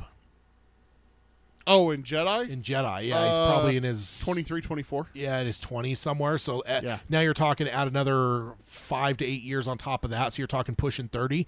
That's what Ezra is going to be. So I don't know. I'm not super concerned. I would say of all of the looks, like the least perfect in my mind was Ezra. But again, and I totally admit that it is a hologram. So I think the big thing with Ezra is we're going from blue hair to black. Yeah. Which obviously, someone can't have blue hair. Well, yeah, they can. Yeah, so the Night Sisters, it's a cool addition. We already touched on it a little bit. So we got a Night Sister, Fallen Jedi, an Apprentice, and an Inquisitor. What the fuck? This is the weirdest alchemy. And the HK droids. Like, we have so much. Yeah, I don't give a lot of credit. The HK droids, that's just accessories that go along, like, right? One of these fuckers is building or owns a bunch of HK droids they're using. But to me, it's like, what the hell, dude? Like, what world would we have thought that we would have seen a Night Sister, a Fallen Jedi, an Apprentice, and an Inquisitor all working together? Like, that is such a weird. That's like the kind of the ragtag like thing you'd see in like a heist movie, or like Star Wars itself. Like when it's like Luke, Han, Chewie, Obi-Wan, the droids. It's like, this is a weird group of people. Yeah. And it's the same thing, which is good. I'm not saying it's a bad thing. It's just like a few different times as I watch, there's that one scene where you see all four of them together, and I was like, my God, this is fucking weird. Yeah. This is a bizarre thing. What? Well, it comes down to who's your favorite of the four? Of the four, or who are you most intrigued by? I'm most intrigued by the Apprentice. Okay. What was her name? Sin? It was Shin Hati. Shin. Hati. Shin is the most intriguing because she's like hesitant, but also, dude, cold and calculating, and also very capable. Yeah, she seems very. I don't want to say in her head, but she seems like she's a thinker, and it feels like there's some times that she's thinking. I wouldn't say out of turn, but I feel like she's a bit smarter than maybe we've been given hints to so far. But yeah, her like already doubting the sister of Dothamir and everything like that. Yeah, and being like, are you sure about this? Kind of thing and everything like that. Elsbeth, yeah, she's like, do you trust her? And just already like that's already coming up and stuff like that. And so I'm very intrigued by her. Is she going to supplant her master in the Sith, kind of thing? Yeah. Are they Sith? So no, absolutely not. I mean, the Inquisitors are the closest because they would have been taught under the Sith. But that's why I'm being very careful to keep saying is that Skull is a fallen Jedi. That's the furthest you can call him, because he was taught under the whatever, and he went a different way, obviously. But no, I wouldn't say Sith at all. Now here's the question while we're on these guys. So you haven't watched all of Bad Batch? No, I stopped partway through season 1. I'm midway through season 2 right now. I do know that Mount Tantus ends up showing up at the end of Bad Batch. Mount Tantus. That is the heir to the Empire where the cloning facilities are at. Oh, yeah. I don't know whether they actually made it cloning facilities because obviously the canon has changed it to where it's Camino and stuff now. Yeah. But it makes me intrigues me because there's all these elements from Heir to the Empire that are popping up, and now we've got Force wielders. Are any of these Jor's Kaboth fillers? Are clones? Are they the ones that are going to step into that role to where it's like not necessarily clones? Because I think you've lost that element because now we've seen the galaxy evolve to where not all the Jedi were wiped out. Some of them. So explain Jor's Kaboth for people who haven't read the expanded universe. Yeah, so in the Thrawn trilogy, the original trilogy, Heir to the Empire, Dark Force Rising, and then The Last Command. The middle book is the one I'm blanking if that's right. Yeah, so in those books, Thrawn, it's basically in the after the Empire's fallen, Thrawn is basically a Grand Admiral, which is one of the highest ranks, and he's basically trying to pull the Imperial remnant together, and then he basically has found cloning facilities that he's going to use, and there's some element to like, because one of the old things they always talked about was the clones kind of went mad, and that never really actually fell into canon, so that's not a thing, but it was that they went mad, and part of the story is that basically the Force was part of it, so he ends up finding these creatures that suppress the Force, stop them from happening. They're like lizards, and they just literally just like you put them in a glass case on the wall, and there's like a Force dead zone, like a bubble where the Force doesn't exist. So he puts them all around him so that the Force wielders can't do shit. They're normal people. I'm trying to remember exactly what he needed Jor's Sabath for. But ultimately, I know that it's to get Jason and Jaina. Yeah, because he that's the exchange. Tries to get the Solo kids because there's twins. Yeah, and their babies are going to kidnap him. And I think that's what it maybe is try to rekindle like the dark side of the Force. So it's like and Jor's Sabath was like ended up being a clone of the original Jedi Master. Yeah. So there's just this whole element of like Force wielder that they need. So I feel like if they're building Dave Filoni's movie, now that I think they're going to go full on and do what those books did. But now you're adding in to all this other Heir to the Empire stuff. You're adding in, of course, Ray Stevenson passed away, so it wouldn't be him. But I wonder if maybe the Apprentice is the one that's going to end up being Thrawn's Force wielder. Yeah, in it's a larger story. Heir to the Empire, Dark Force Rising, and The Last Command. Yeah. So those are the 3 Rising books. is the thing that was throwing me off. Dark Force Rising was what I was. And they're debating. called the Heir to the Empire trilogy. They were published in 91, 92, 93. The first books that were really allowed to be published by Lucas. So some of the all-time great stories, and they're definitely taking some elements from these books, but it just makes me interested. I don't know that the Night Sister is going to last long-term. Of course, Ray Stevenson's passed away, so I don't think that Skull is going to go. But what you're saying, though, if the Apprentice ends up taking him out, because there's different ways you play apprentices. You either play apprentices as kind of the dumb whatever and they're trying to learn, or you got the ones that are like kind of conniving and the ones that will end up overthrowing their master. And that's kind of what I'm vibing from the Apprentice personally. I don't think the Inquisitor is going to last long. I'm actually surprised he lasted off Corellia, to be honest with you.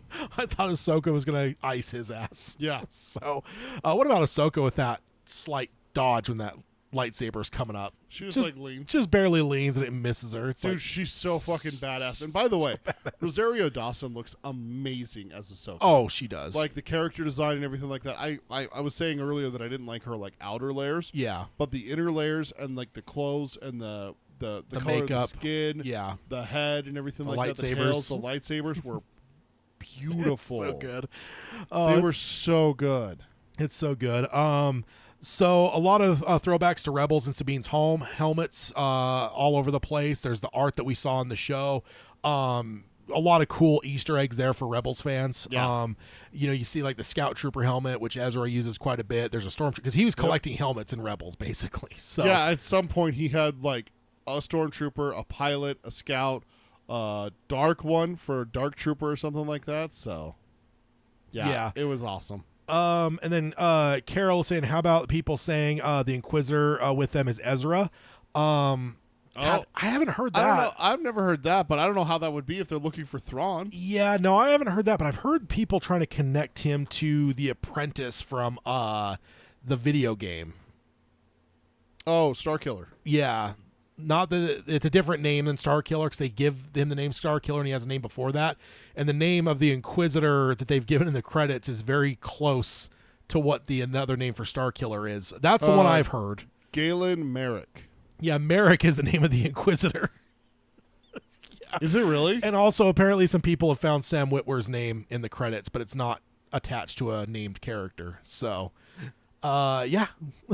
We'll see on that. I haven't heard Ezra, but I have heard that Merrick is the name of the Inquisitor. So okay, that is got Peter's eyebrow up a little bit there.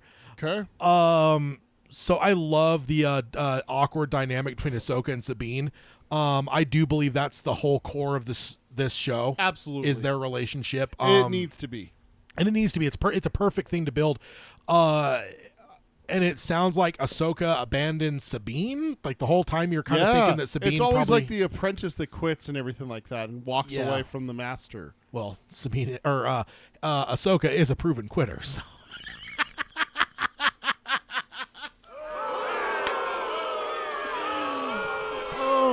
She didn't quit the Jedi. The Jedi quit her.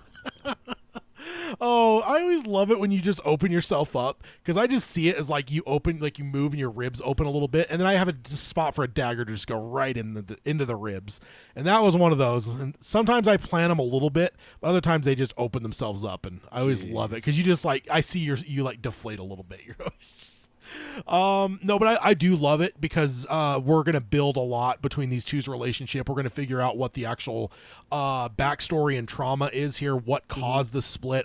This is all going to be the emotional heart of the show, right? Yeah. But I love where we're at now because we're learning slowly what's been going on.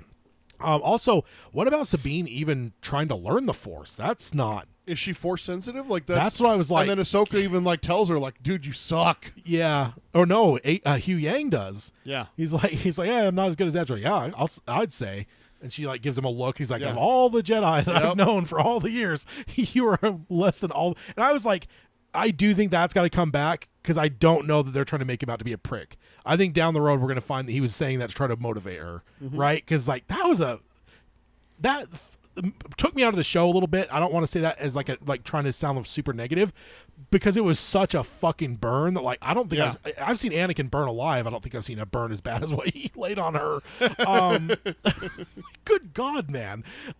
She has a family. Yeah, but I'm like, I think that it might be for motivation. But yeah, I'm very interested to see, because I mean, I wouldn't say that I didn't ever see Sabine as Force sensitive. But that's certainly not what she was played up in Rebels. So that's a new twist on things. And we knew they were connected, right? Because at the end you see they're going off together to find Ezra. So I guess I just never figured that as a master-apprentice relationship. The other wrinkle that I've found she has Ezra's lightsaber. She has Ezra's which lightsaber. It's her lightsaber now, according to Huang. Yeah, that's true. Hu Yang? Hugh Yang. Hu Yang. The other interesting wrinkle to all this, she does call her Padawan at the end. And there is this whole element of master and apprentice, which I love the title applies to both the villains that start the episode, and at the end of the episode, it's Master and Apprentice. Master and Apprentice. Or not the end of the episode, the end of the 2 episodes, I guess, so the title doesn't really count, because the end of the first episode is Sabine getting stabbed. But I guess the interesting thing to me about that whole Master Apprentice thing is Ahsoka is not a Jedi. No. Very much her reputation since that moment of walking away from Anakin has been saying, I'm not a Jedi. She has never really wavered from that. She says it in Rebels to Vader. It's like her most iconic line. Yeah, she's like, Jedi revenge is not the Jedi way. It's like, she goes, I am no Jedi. It's like, I got goosebumps thinking about it. Yeah, it's like, what does he say? I killed him. It's like, well, then I'm going to avenge my master. Revenge is not the Jedi way. So good, dude. I am no Jedi. It's like, oh, Ashley nailed that line. Oh, dude, incredible. But it's is it Eckstein? Yeah, Ashley Eckstein. Ashley Eckstein. I'm just intrigued because that's the first real embrace we've seen of Ahsoka with the Jedi since the trial in the end of toward the end of Clone Wars. So it's like, that's just an interesting. And not to mention, I mean, she brought Grogu to Luke to start learning the Force, everything like that. So, is she a Jedi now? That's an interesting question. Very interesting question. Luke's like Iron Man in Infinity War with Spider-Man. You're back to being a Jedi. You're a Jedi. Yeah. She just knights him. He just knights her again. Let's see. And then Carol says, I've heard it several times now. It would be some brain control witchy stuff, but I don't know how they would have gotten a hold of him. Yeah, I wonder if he finds a way out of the other galaxy, and then he gets captured, brainwashed, becomes the Inquisitor. Yeah. And then now they're trying to figure out how he got. But he has like. Do the witches? I remember the Mortis taking over people, but the witches? Oh, absolutely, they control. Mind control and shit like that. Yeah, absolutely. Because I was going to say, Ezra's pretty solid foundation of the light side. They control. So in it would the have Clone to Wars, be. they control Anakin. Okay. And Obi-Wan, because a bunch of them attack Ahsoka, I think. Yeah. Rex. Anakin, honestly, Obi-Wan, there's a whole bunch of them. I remember that scene. It's not a bad theory, to be honest. It's not. Maybe it's not mind control. Maybe it's possession, is what it is. Yeah, it in probably the Clone is. Wars. Let's see. So Carol says, "All right, Peter. Now we have nerdy theories." I think maybe you could see that. Because honestly, there was a strange geometry in my mind, because I'm like, okay, you've got the witch that's kind of the Emperor Palpatine. They're not following the Sith order, so then you got the Master and Apprentice that were probably Master and Apprentice before they hooked up with her. Yep. Before they got hired. There's They're kind mercenaries. of there's a triangular element there, and then this Inquisitor there just where did he come from? That something doesn't feel right there, and it's weird because it's actually an even number, but it feels unbalanced to me. 3 would have felt right, perfectly balanced, and the fact that he didn't die on Corellia there, because Ahsoka should have fucking iced. I mean, she killed a number of Inquisitors. She killed 3 Inquisitors in one go, didn't she? And went toe to toe with Vader. Like, yeah. So multiple times. Yeah. So maybe that. Or it's Starkiller because the name is shared. Yeah, the name is shared there. Which would literally be Darth Vader's apprentice in secret. Yeah. If you follow the Force Unleashed. They'll nerf him somewhat. They can't have nerf him. They can't have him as powerful as he was in that game. Pulling down Star Destroyers out of the atmosphere. Yeah, no, that can't happen. But that's an intriguing thing. I do think there is more to that Inquisitor than meets the eye. Mm-hmm. Whether it's Starkiller or whether it's Ezra, something's going on with that. Because again, there's just something weird about 4. I don't know why, but there is. Like if it was like 2 witches and then the 2 Jedi, that'd be fine. But to have 3, to have a Jedi, an apprentice, a witch, and then a fucking Inquisitor, like it's like I said earlier, it's such a weird makeup, and I think that's what it's been. Is there's some, it's like a math equation there's a number that's wrong, and it just bothers you. feels off. And something's wrong, and maybe it's because something more is going on beyond that mask, and the fact that again, Ahsoka should have just iced that person. Like, there's no way that she could. But if it was Ezra, wouldn't she tell through the Force? Wouldn't she recognize him? Potentially, I don't know. We're gonna be watching that kid. We will be watching your career with great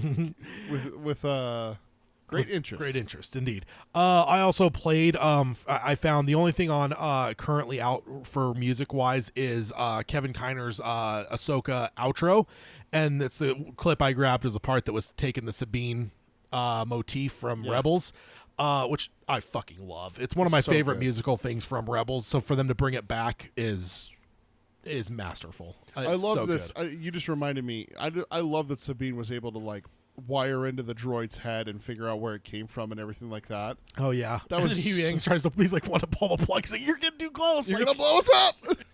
hey, you don't live 25,000 years without being careful. Hey, if there's anyone that knows explosives and the things that blow up, it's her. Yeah, it's true. Sabine knows her way around an explosive. All right. Now I have a here's- question. Yeah. No, go ahead. The only thing I was going to say is, do we think that as Mandalorian moves on and we get maybe the establishment of Mandalore, do you think Sabine now has a place in all that? No? Okay. Her place is with the rebels. I don't know. I have a question about another rebel. Okay. What the fuck is Zeb doing? So I do. Here's my theory. I believe that the Rebels crew is broken up. They all have their place After the fall of Lothal, in the Republic. The liberation of Lothal. Yeah. So we've already seen Zeb in the bar in Mandalorian. The fighter hub. Yeah, where Dave Filoni's character Wolf was at. He's obsessed with wolves, so he named himself Wolf, of course. So I believe that we're going to end up finding Zeb's going to be helpful as they need to move out to the Outer Rim and Because that's where try he to find found the planet for his people. I just mean he's out there working with those X-Wing pilots that are just keeping the peace on the Outer Rim. And so I think when our crew has to go to the Outer Rim to find this planet with this fucking portal thing going, Zeb's probably going to be the one that's going to be there to be like, hey, I kind of know the Outer Rim. The pieces are in place for that because otherwise he should have been there with Hera. But yeah, so far he's not really like after leaving his planet after it was destroyed and everything like that. He's not very much like a soldier. He's not into the whole rebellion thing. Him and Kanan were kind of the strongest opposition to it. Yeah, he folded in though. He did. Kanan took the longest. He did fall in line before Kanan. That's absolutely right. But he still was like. So what I'm saying is, it makes sense that he's not there. But why is he at a rebel outpost with fighter pilots? Like that. Well, he's in uniform too, so he's. I know. He's so like part of he did end up falling in line and become a pilot and stuff like that. I don't picture him as a pilot. If anyone's a pilot, it's Hera. If anyone else is a pilot, it would probably be Sabine as the Maybe second he's a best ground pilot. guy. It's weird. It's weird that Zeb's there. I'm confused by Zeb, and I want Zeb in Ahsoka. I think we will. He's guaranteed. I don't know. I don't know anything, but there is no chance that they built all that for him to just be a background character in Mandalorian. There's no way. There's no way. So a question for you. Yes. You were saying about if there's a chance if we see Baby Yoda. I answered and said mine. You didn't say yours. Your opinion. Pre-show, I thought there was like 5 to 10% chance that we'd have some sort of flash into because we still haven't seen the entirety of that Luke, Baby Yoda, Ahsoka. There's that. We kind of see, that R2 comes and brings him away. But I still think there's a little bit more to that scene if they wanted to show us. And maybe that's wishful thinking because that was probably when my talking about Anakin scene would happen, would be her on that planet with Luke and Grogu. And, hey, let me, we're talking about your dad or whatever. I think in that case we would see him. I was mostly joking about that question just because the cynical side is like Disney to be like, you got to put that fucker in there. Well, actually, the reason why I'm asking is because I thought about that question a little bit more, and I realize now that if we see Grogu, we have to see Din. Yeah, we'd have to see. Well, we don't fully know the timeline between the two shows. There's still a little bit of flexibility. If she's gone and caught the magistrate. That was season 2, though. Yeah, that's season 2. So season 3 could be going on right now. Yeah, I'm not saying there's a lot, but there's a small period of times that we could shift around with this show. And what if they need an army to go fight whatever Thrawn has over on the other side of the galaxy, and they go grab some Mandalorians? That's the movie. On my money, that's the movie. You think that's the movie? You're going to see what the Republic has. You're going to see Mandalorians. You're going to see Ahsoka. You're going to see Din. You're going to see all of these characters. It's going to kind of be like what the Defenders did on Netflix. You know, you pieced the shows together one at a time, and then they all came together. But even that felt small. I think it's going to be Avengers level. Endgame kind of thing. Type thing, I think, yeah. So I think everything that they've built in this Disney Plus world is all going to culminate in that Filoni movie. That's my opinion. That's my, which is called Heir to the Empire, I think. Oh, Have they confirmed that? I think we talked about that on the show, but it's been months, though. So I love Hera and Ahsoka threatening the dude, saying the stuff was classified. Oh, yeah.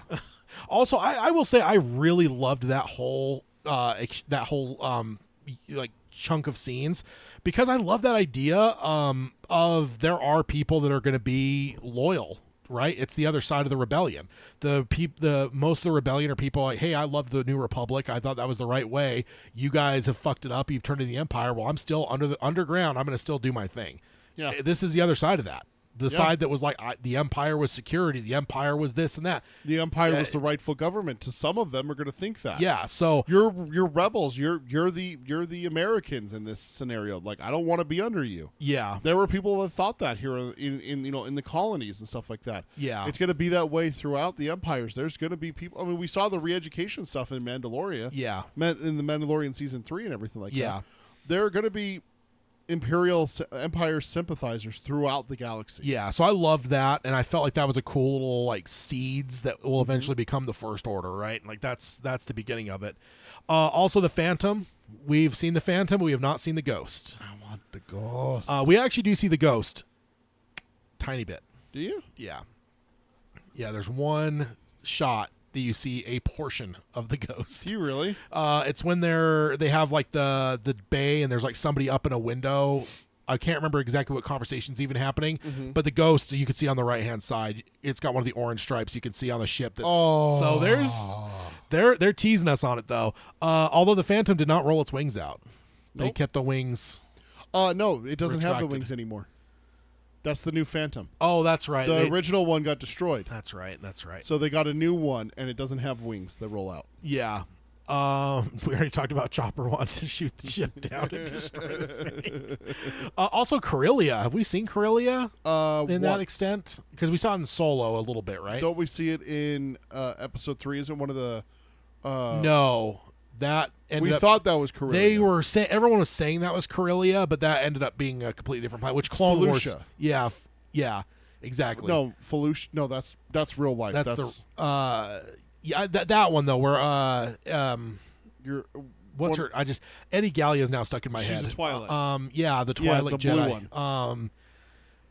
Aayla Secura, that's where she dies. There was a lot of people back in the early 2000s when that movie was coming out that thought that was Corellia, but no, they've retroactively said that no, that is I think it is something very close to Fallujah. It's I'm looking it up. Yeah, but that planet, so we haven't seen Corellia. If we've seen it at all, we would have seen it in the Solo movie, but it's been a while since I've seen Solo. So also fuck, Hera's a good pilot. Best pilot. I was telling my wife this. She was one of the. I think she's the best non-force wielding pilot in the galaxy. That's what I was going to ask. Like, you got to put her up against Han Solo. Essentially, probably would be your debate, right? But she's so fucking good, man. It is Felucia. Felucia. Felucia instead of Fallujah. Fallujah. So Fallujah. That's the real life one. Yeah. Okay. I was mixing that up. No, yeah. Fallujah. Yeah. Yeah. George Lucas. He's like, no, that's not Corellia. He's not always the most subtle. Sometimes he's just like, oh, hey. But yes, no. So that we all thought that was Corellia early on, and I think Yeah. there was even some stuff that was like, you're going to see Corellia and that, whatever. But no, obviously we're seeing. And it works for me though, because for a shipbuilding place, it should look like it did in this episode, more so than More what. like Coruscant than a Yeah. jungle planet. Yeah, exactly. So, the Sabine armor we already talked about a bit. I loved it. I thought it was absolutely perfect. Rosario Dawson is amazing. She just plays a badass so well. Oh yeah, And she's got to be getting in the realm of being just a geek goddess, right? she's up there. I mean, she's played some pretty amazing things. Yeah. The last scene with the heroes is a total remake of the scene from Rebels finale. Until the line, nice haircut. It was immaculately done. It sounds like you actually seen a video side by side. That's pretty cool. So Sabine, we already talked about the Apprentice thing, and then at the very end, I've got a little thing of my notes. The end of my notes. If you got more stuff, that's fine. We have still not seen 3 things to my count. We have not seen the ghost properly. We haven't seen a hero shot of the ghost. Or it flying. Yeah, exactly. We have not seen Zeb. Half of the thing, we haven't seen full Chopper. We've seen him in the ship. We haven't seen him out moving around yet, and we haven't seen Jason yet. Yeah. So- Hera and Kanan's child. son. Yeah. Yeah, so we haven't. Those are the big ones in my mind that we haven't seen that we will have to see. I didn't count Thrawn because I knew we weren't going to see him yet. Not There's yet. no way we're going to see him this quick. Ezra, we saw more than I thought we would. To be honest, I didn't think we'd see anything of him until we got later into it. But those are the counters that I wanted to have in my mind, where I was like, those are the things that walking away were the main things. I was like, we haven't seen Keep yet. those for 2 weeks in a fortnight, so we can check them off. when Ghost they is happen. next. There's no way we get through the next 2 Yeah. episodes without the Ghost. If so, I would be fucking stunned. I'll be pissed. we got. We've seen The hell? We've seen the Ghost more in Rise of Skywalker and what Rogue One. Isn't it? Yeah, it's in Rogue One. Rogue One it's and- on Yavin. No, you see it in the battle too, don't you? Over I don't know if you see it in the battle. Scarif? I know that you see it on Yavin because then it also says over the speaker, General Syndulla. General Syndulla to Oh. the comm center. The other thing maybe we could put on here. The other thing I guess I haven't asked you. You think we see Rex, and do you think we see Callus? Both of those are very heavily tied in Rebels. Rex, no. No? I think we're done with Rex.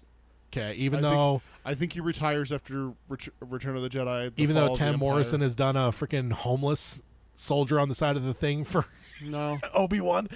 I think we got enough characters without bringing in Rex. Callus, though, Especially because he's on Zeb's homeworld. he visited. He didn't live there. It gave you an idea that and they said he was like an honorary citizen and stuff. Yeah. So I think he would go back to the Republic and yeah, become a member of. No, I'm going to say no to Callus. I think he moved to Coruscant and became a administrator or something Yeah. like that. That's what he was good at. yeah. You know, maybe we'll see him in Ahsoka season 2 or something like that down the line. That'd be kind of cool to get someone like that. But I think we got what we need right now with the stuff that you're talking about. Where's Jason? Where's the bottom half of Chopper, Ghost, Zeb, and everything? I think we're... The other thing I want to see is Chopper's port. Because his looks It's like different. fingers. His doesn't look like the round thing like R2's. Yeah, his is a looks like clamp. it has a It's a clipper. clamp. It's like a snipper, but then it Yeah. plugs into. I just want to see that in live action because the whole time in Rebels, I'm like looking at it. I'm like, That doesn't work. I'm like that wouldn't work in live action. But now I'm like, show me, Show me. show it to me, please. Dave Filoni, I trust you.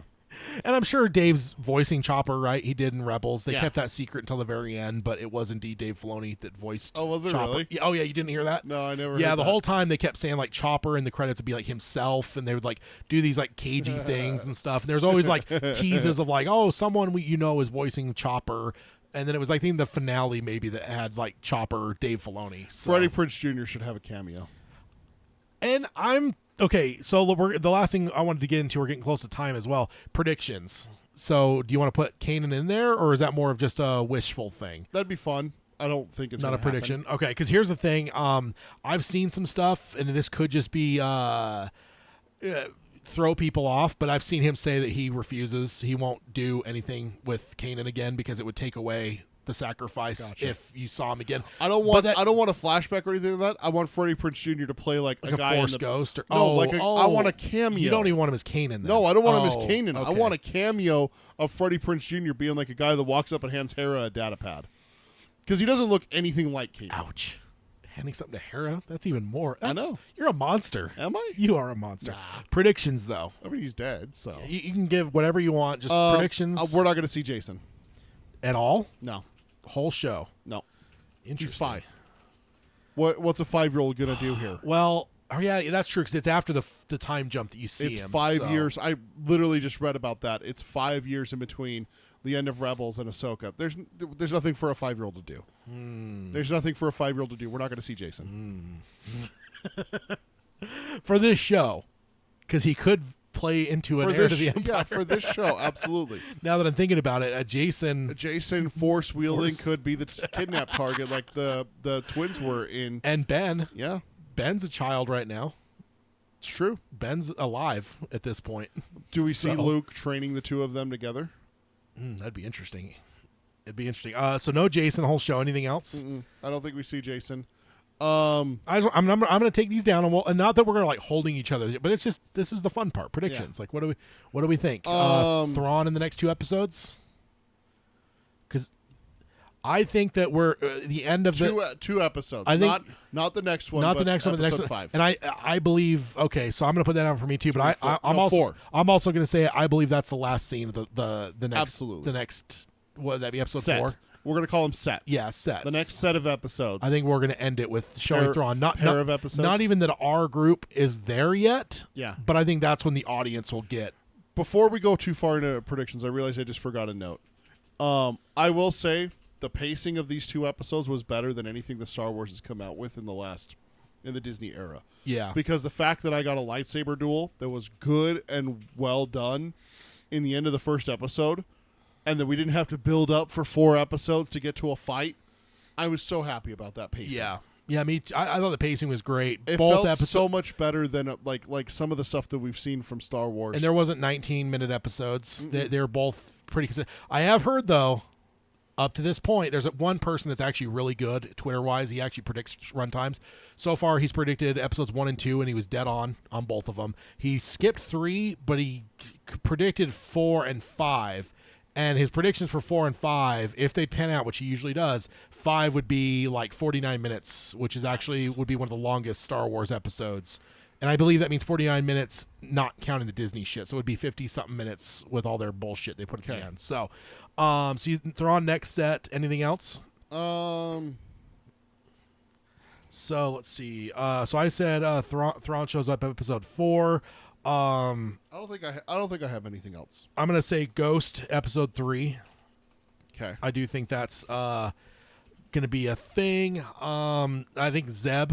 Like I said earlier, Zeb in the Outer Rim. I think that's where it's gonna, I don't know, fit in. I don't know. Carol says this is so refreshing. Believe it or not, the internet found lots to complain about. Star Wars is one of those things I don't yeah. read about online. I can't anymore. I've unplugged mostly from social media. I even saw some headlines that were like negative, and I'm like, how the fuck can you walk away from this being negative, dude? The show has been so incredible so far. Again, we To have me, no it's- problem it's- with people having different No, opinions. no, if you didn't not at like all. Ahsoka, that's fine. The problem I have is where people just have a negative opinion just to be negative. Yeah. They think that they're going to get more clicks or more views or whatever Yeah, just to yeah. be just to be negative, or they just don't like anything Hey, because it's not Lucas. If I were click chasing, I would Yeah. probably go negative, because if I know one thing about Star Wars fans, there's probably a lot more negative fuckers out there, and I There would is. get their click. So if I were just a straight up what I'm saying. click whore, just trying to get as many clicks as possible, Yeah. that was probably the route I would go. I'm just saying, it just seems like that way with Star Wars. It feels that way with Yeah. them a lot more than any other fandom that I have. But is that's that on us. people are just so negative. Dude, I'm just such a fucking geek that I just love shit. Yeah. I love the Dark Tower movie when it came out, and I've come to not like it as much. But still enjoy it. I right? still enjoy the yeah. hell out I was of just it, thinking about that the so- other day. I think I was driving home from something, and I was thinking about the Dark Tower movie, and I was like, oh yeah. I'm the same way with episodes 7, 8, and 9. A lot of people hate them and hate on them, and they're like, oh, they're not Star Wars. Don't ever watch them. And I'm just like, Dude, I've been jonesing to go back and watch Force Awakens and 8 and 9 again. I want to watch Solo. I've only seen that once. You need to rewatch Solo. Solo, and then Rogue One I haven't seen in a while. I've been getting a little bit fuzzy on a couple things with that. So Carol says the internet has turned being negative into an art. That is for damn sure. yeah, and I'm not into it, man. I largely broke away from Star Wars fandom with The prequels. the Last Jedi. Oh. Because even the prequels, I was able to find a number of people that were positive. I just focused on them. But dude, it got so fucking bad and toxic during the after the Last Jedi that I completely unplugged. Like, I don't think I'm hardly in any Star Wars groups anymore. I am in nothing outside of like the main Star Wars subreddit, and I hardly look at it anywhere near as much. Or as I do if you other look things. at it, you look at the post, you don't read the comments. Yeah, exactly. So, yeah, I don't know if I've got any other predictions. I'm loving this show though. I do think I don't think it's so much a prediction, but I think that we're definitely going to get to know more about the relationship between Sabine and it's the plot. not Hera, Ahsoka and Sabine. I would take more Hera for anything though. She's the best. She's going to be there. They need a pilot to get them to the other galaxy. So. Oh yeah, I wonder if Ahsoka's ship takes it and gets destroyed. Oh.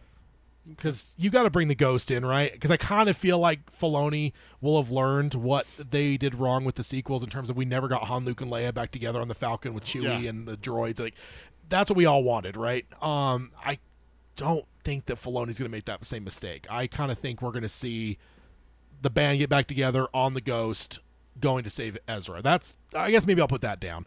But yeah, that's the band back together on the Ghost. But I think that you've got to destroy Ahsoka's ship because right now they're so focused on that. That you've either got to destroy it or maybe it's not fast enough. And Hera's like, my ship's faster.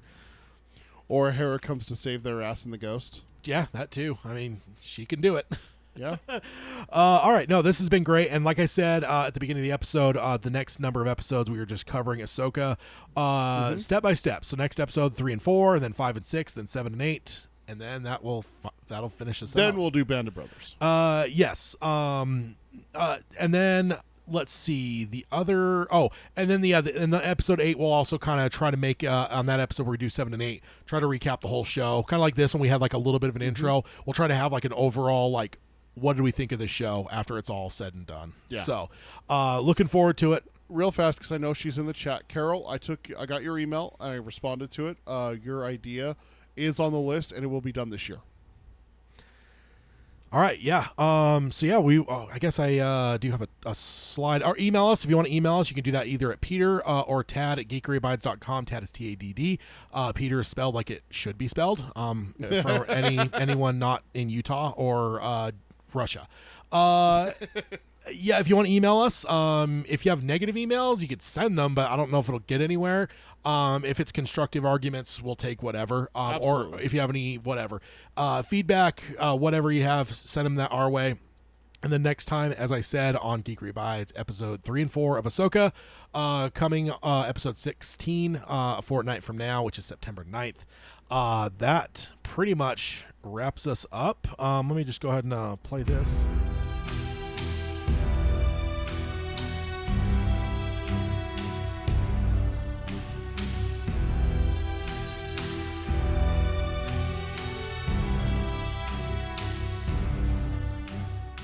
Kevin Kiner, I can't wait till the soundtrack drops because so far it's just the one song. You want it all. I want it all because Kevin Kiner did the Clone Wars. I believe he did Rebels as well. He's incredible. Great music here. But yeah, we'll sign off as we always do by saying, let your geek flags fly high, love what you love, and to hell with anyone that says differently, right? That's right. All right. Yeah. I am no Jedi. Indeed. All right, everyone in the chat, that is the end of the recording. Thank y'all for joining us and being part of the conversation.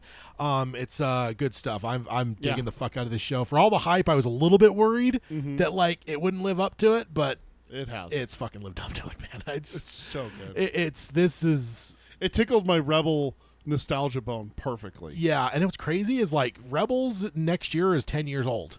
Holy shit, really? Came out in 2014. So, damn.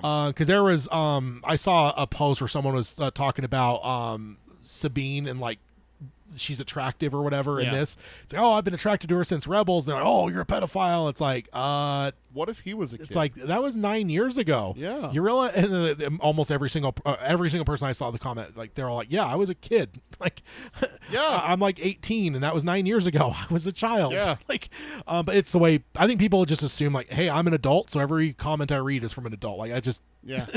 But it's like Rebels is 10 years old almost, dude. Yeah. Like that's nuts. But yeah, we will sign off and be back in a fortnight for more Ahsoka Woo. and more Chopper, of course. All right, see you guys. Bye.